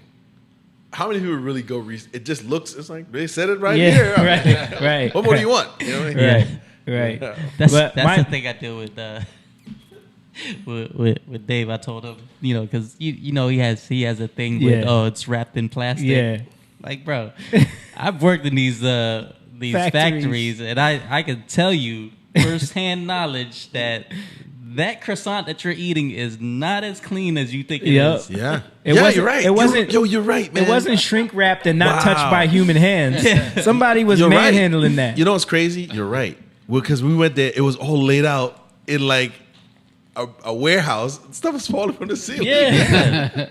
They don't care. They don't care. And like the people that they're physically touching these things to put them like. I literally saw, like, I'm not naming any names. Don't name it. Don't do it. No names. But I literally saw a dude go into the bathroom with his gloves on, went pee, blew his nose, and went right back out. Did he take his gloves off or wash his Nope. hands? Nope. And went right back on the line. But we look at the package. But we look at the package. Oh, looks it's nice. safe. It's clean. Yeah. It's fresh. You know what I mean? Fresh made. It's like it's Okay. like you said, optics. Optics, yeah. It's the illusion of freshness. I hope my cousin's listening to this, right? Sometimes he listens, but he lived here pretty much most of his life. Mhm. And growing up in Trinidad, if you wanted, like most foreign countries, you don't go to the grocery store, you go to a butcher, right? Right. So in Trinidad, if you want meat, typically, I don't know how it is now because it's been a while, but when I was growing up, you would go to a butcher or a local butcher in the village or whatever, and that's what you would get your meat. Or whatever. Mhm. And I remember when we went back, him being so used to packaged chicken and quartered and thighed, and like it's almost like I don't want to see the bird look like a bird. Yeah. Can it just be like people? There are even people who say this. I don't want to see bones. I don't want to see bones. You've heard that. I don't eat I don't bones. like chicken. I don't eat I don't chicken like with chicken bones. with Yeah. Chicken's bones. So we go back. What's that? He said amber. Really? Wow. There's some really that I've heard that from people, adults. Yeah. But that's how far removed we are So from far reality. removed. I don't want to even see this Yeah. thing. I want to eat it and consume it, but don't show it to me. Right. So we went back and we ordered this, and we're hanging out. And my cousin, she orders the chicken. She picks it out. The guy kills it, and I'm talking fresh. Yeah. And he gives it to him, and he feels the warm chicken in his hand. Yeah. And he was just so grossed out. Now he is from there. Right. Now he had been removed by about 20 years, but just that feeling of it being killed and that he wanted no parts of that. He felt He couldn't eat it. He felt so detached from it. Yeah. But does he stop eating chicken? No. But he couldn't eat that one at the time. He couldn't eat that one. Yeah. But that speaks to the optics of what we've been trained to be used to. He was grossed out by it. Yeah. And like what we consider food, what we consider like the natural order of things. And we don't want to do it. Yeah. I don't want to do it. Yeah, it's crazy, man. It's crazy. Yeah. So again, convenience has replaced, our sense of connection to any of these things. Right. All these things that we complain about now, we've compromised because we grew up a certain way that our parents may not have. Yeah. And our kids, think about what our kids are going to think is normal, Have you guys, any of you had to like kill something to eat it? I've never had to kill something myself. Okay. No. I have. Not had Puerto to. Rico. Okay. I killed a fish. Okay. Not like. But you've grown vegetables and stuff. Yeah, I've done. I've done that, and I've seen my dad like skin a deer. Right. It is a very spiritual thing to do that. I believe it, man. You know what I mean? I believe it to actually take the life of the animal, especially when I'm not talking about a deer that you don't. I'm talking about something that you raised. Yeah. You know what I mean? Yeah. That is something. Right. You know what I mean? To raise these animals for food. We're detached as a society from that process. But it's not even that. Like I told you, my dad grew up on a pig farm. You know what I mean? Like he had to do that. He had to slaughter the pigs. His job was to kill them. You know what I mean? Right. So, but when I was a kid, they were just getting out of that lifestyle. So I would see the pig hanging, but I never had to physically do it myself. You know what I mean? So it's not even that far removed generationally. But now when you look at my kids, it's that's a fantasy. You know what I mean? Yeah. But then, how do you expect kids in a society to not want to waste food if they don't have a connection to it? Exactly. Right. You know what I mean? Right. If they don't know what it takes to grow this arugula or this strawberry or this turkey, and I don't want to eat it, fling it out the door. Right. Yo, speaking of that though, like I literally just had to have a conversation with Noah about wasting food. He's detached from it. They have no concept. Yeah, I bought him. He said he wanted some Chinese food. It's nothing like what we're talking about. It was lo mein. Yeah. he ate all these chicken wings. 'Cause I got chicken wings too. So he had like 3 chicken wings, and he wanted lo mein, and chicken wings. He barely ate any of his noodles. What did he do when he was done? Throw it in the trash. Threw it in the trash. Like all that lo mein. Yeah. Like he had a lot on his plate, and I had to tell him like son, you can't waste food like that. One, you know, we just spent money on this. Yeah.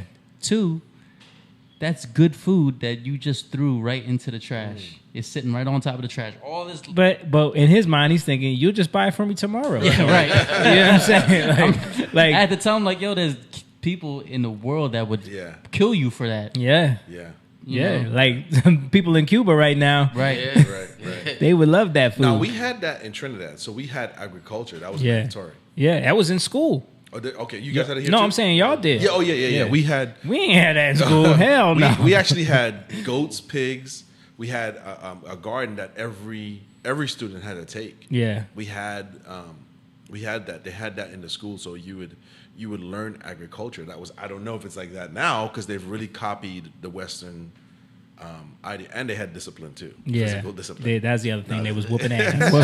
They was whooping ass. But I'm glad they got rid of that because some teachers were abusive. You know what I mean? I didn't deserve that. Right. There's some good and some bad, you know. Yeah. But no, I really do think that there's something about a connection. I think we have created a society where people how could they be, and it's not their fault, they can't be connected to it if they don't know what's the process for it. Right. You know what I mean? So I don't know, somebody picks this thing. Yeah. You know what I mean? Or where do I get turkey sandwiches? You know, I remember, I don't know if this is true, but some lady wrote an article. It was a clip in the paper, so it could have been satire or it may have been true. But someone said, I'm tired of you hunters. Why don't you go get your meat? Yeah. No, that was a real, That's a real thing. Oh, thing. Why don't you go get your meat from the store or like everyone else, like everybody else? Yeah. Yeah. That's how detached we are. Right. Okay. But this is what I mean. Like this is what I mean. Like our education system. I think it's by design. It has to be, because, like you said, like we're looking at all of this, and it's easy to point out all those kids out there hustling people. But what leads to that? Right. You know what I'm saying? What leads to that? Right. They have no other alternative. You know? Yeah. You know? And we've talked about the trades. We've talked about there's so much things. Didn't you guys tell me about a farm you guys went to film a video? Yeah, by the river. Right. Yeah. All self-sustaining farm. Dude's living out there. He had goats. He had sheep. He had cows. He was feeding the chicken. Yeah. And had cannibals. Had an outhouse. No plumbing. Outhouse. Outhouse was extremely clean. I wonder if he was panicking.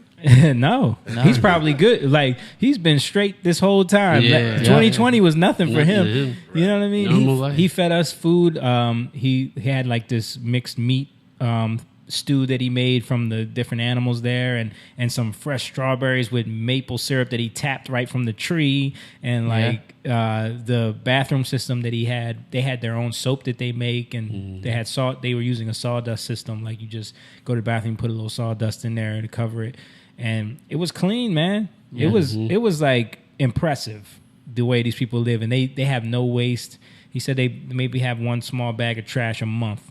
You know what I mean? Wow. Yeah. Because everything that they use is sustainable stuff, right from their farm.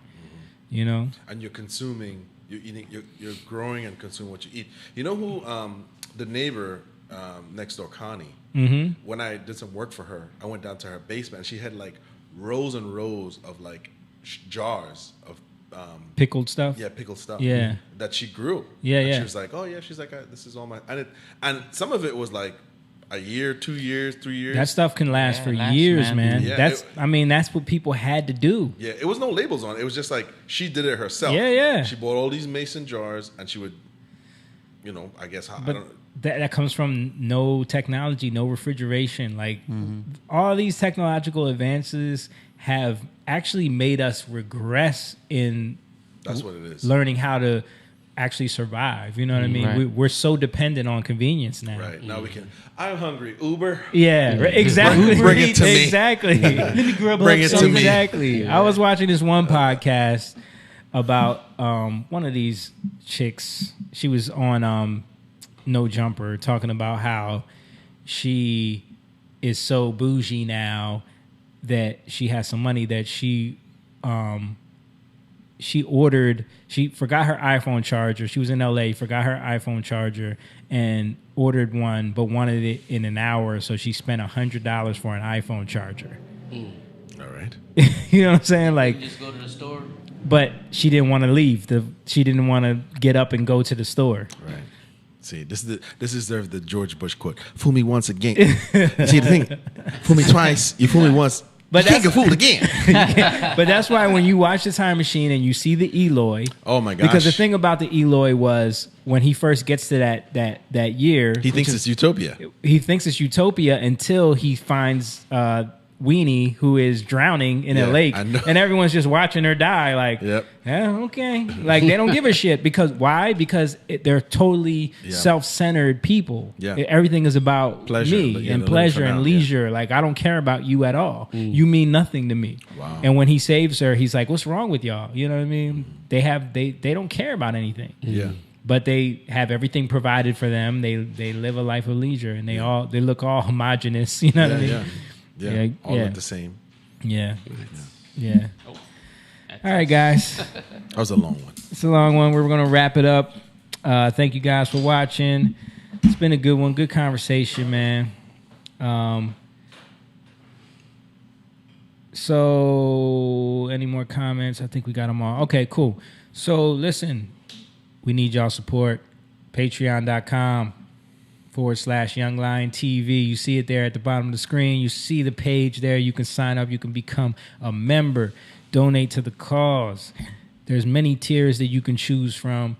And also, we're going to be putting up a lot of exclusive content on there. We got a lot of stuff coming. I know I keep saying that. And trust me, it's coming. We're working on it. Also, Jatan.com. Bam. You can go there. All of our music is on there. Our new stuff that we got coming out. We got merch on there. If you want to support, get one of these cool T-shirts. You can get one of those. And all of this stuff goes to just, bringing you guys better content, doing this more often, trying to just continue to expand on what we're doing here. We've been at this for a little bit. And, it's important. The stuff that we're talking about matters, man. Like, this is stuff that you don't hear a lot of places, and this is stuff that we've been having conversations amongst ourselves for a long time, and more people need to hear about this stuff. Subscribe on the YouTube channel. We're trying to get the YouTube going a little bit. We got most of our traction here on Facebook, and Twitch is starting to jump off. Shout out to everybody watching on Twitch. But we need people to subscribe on YouTube as well. Share the video. Let people know about this content. And we got more coming to y'all soon. Thanks to all the fellas for coming through and having a great conversation. We will see you guys next week. Young lion go live, yeah. Young lion, you rich, yeah. This kingdom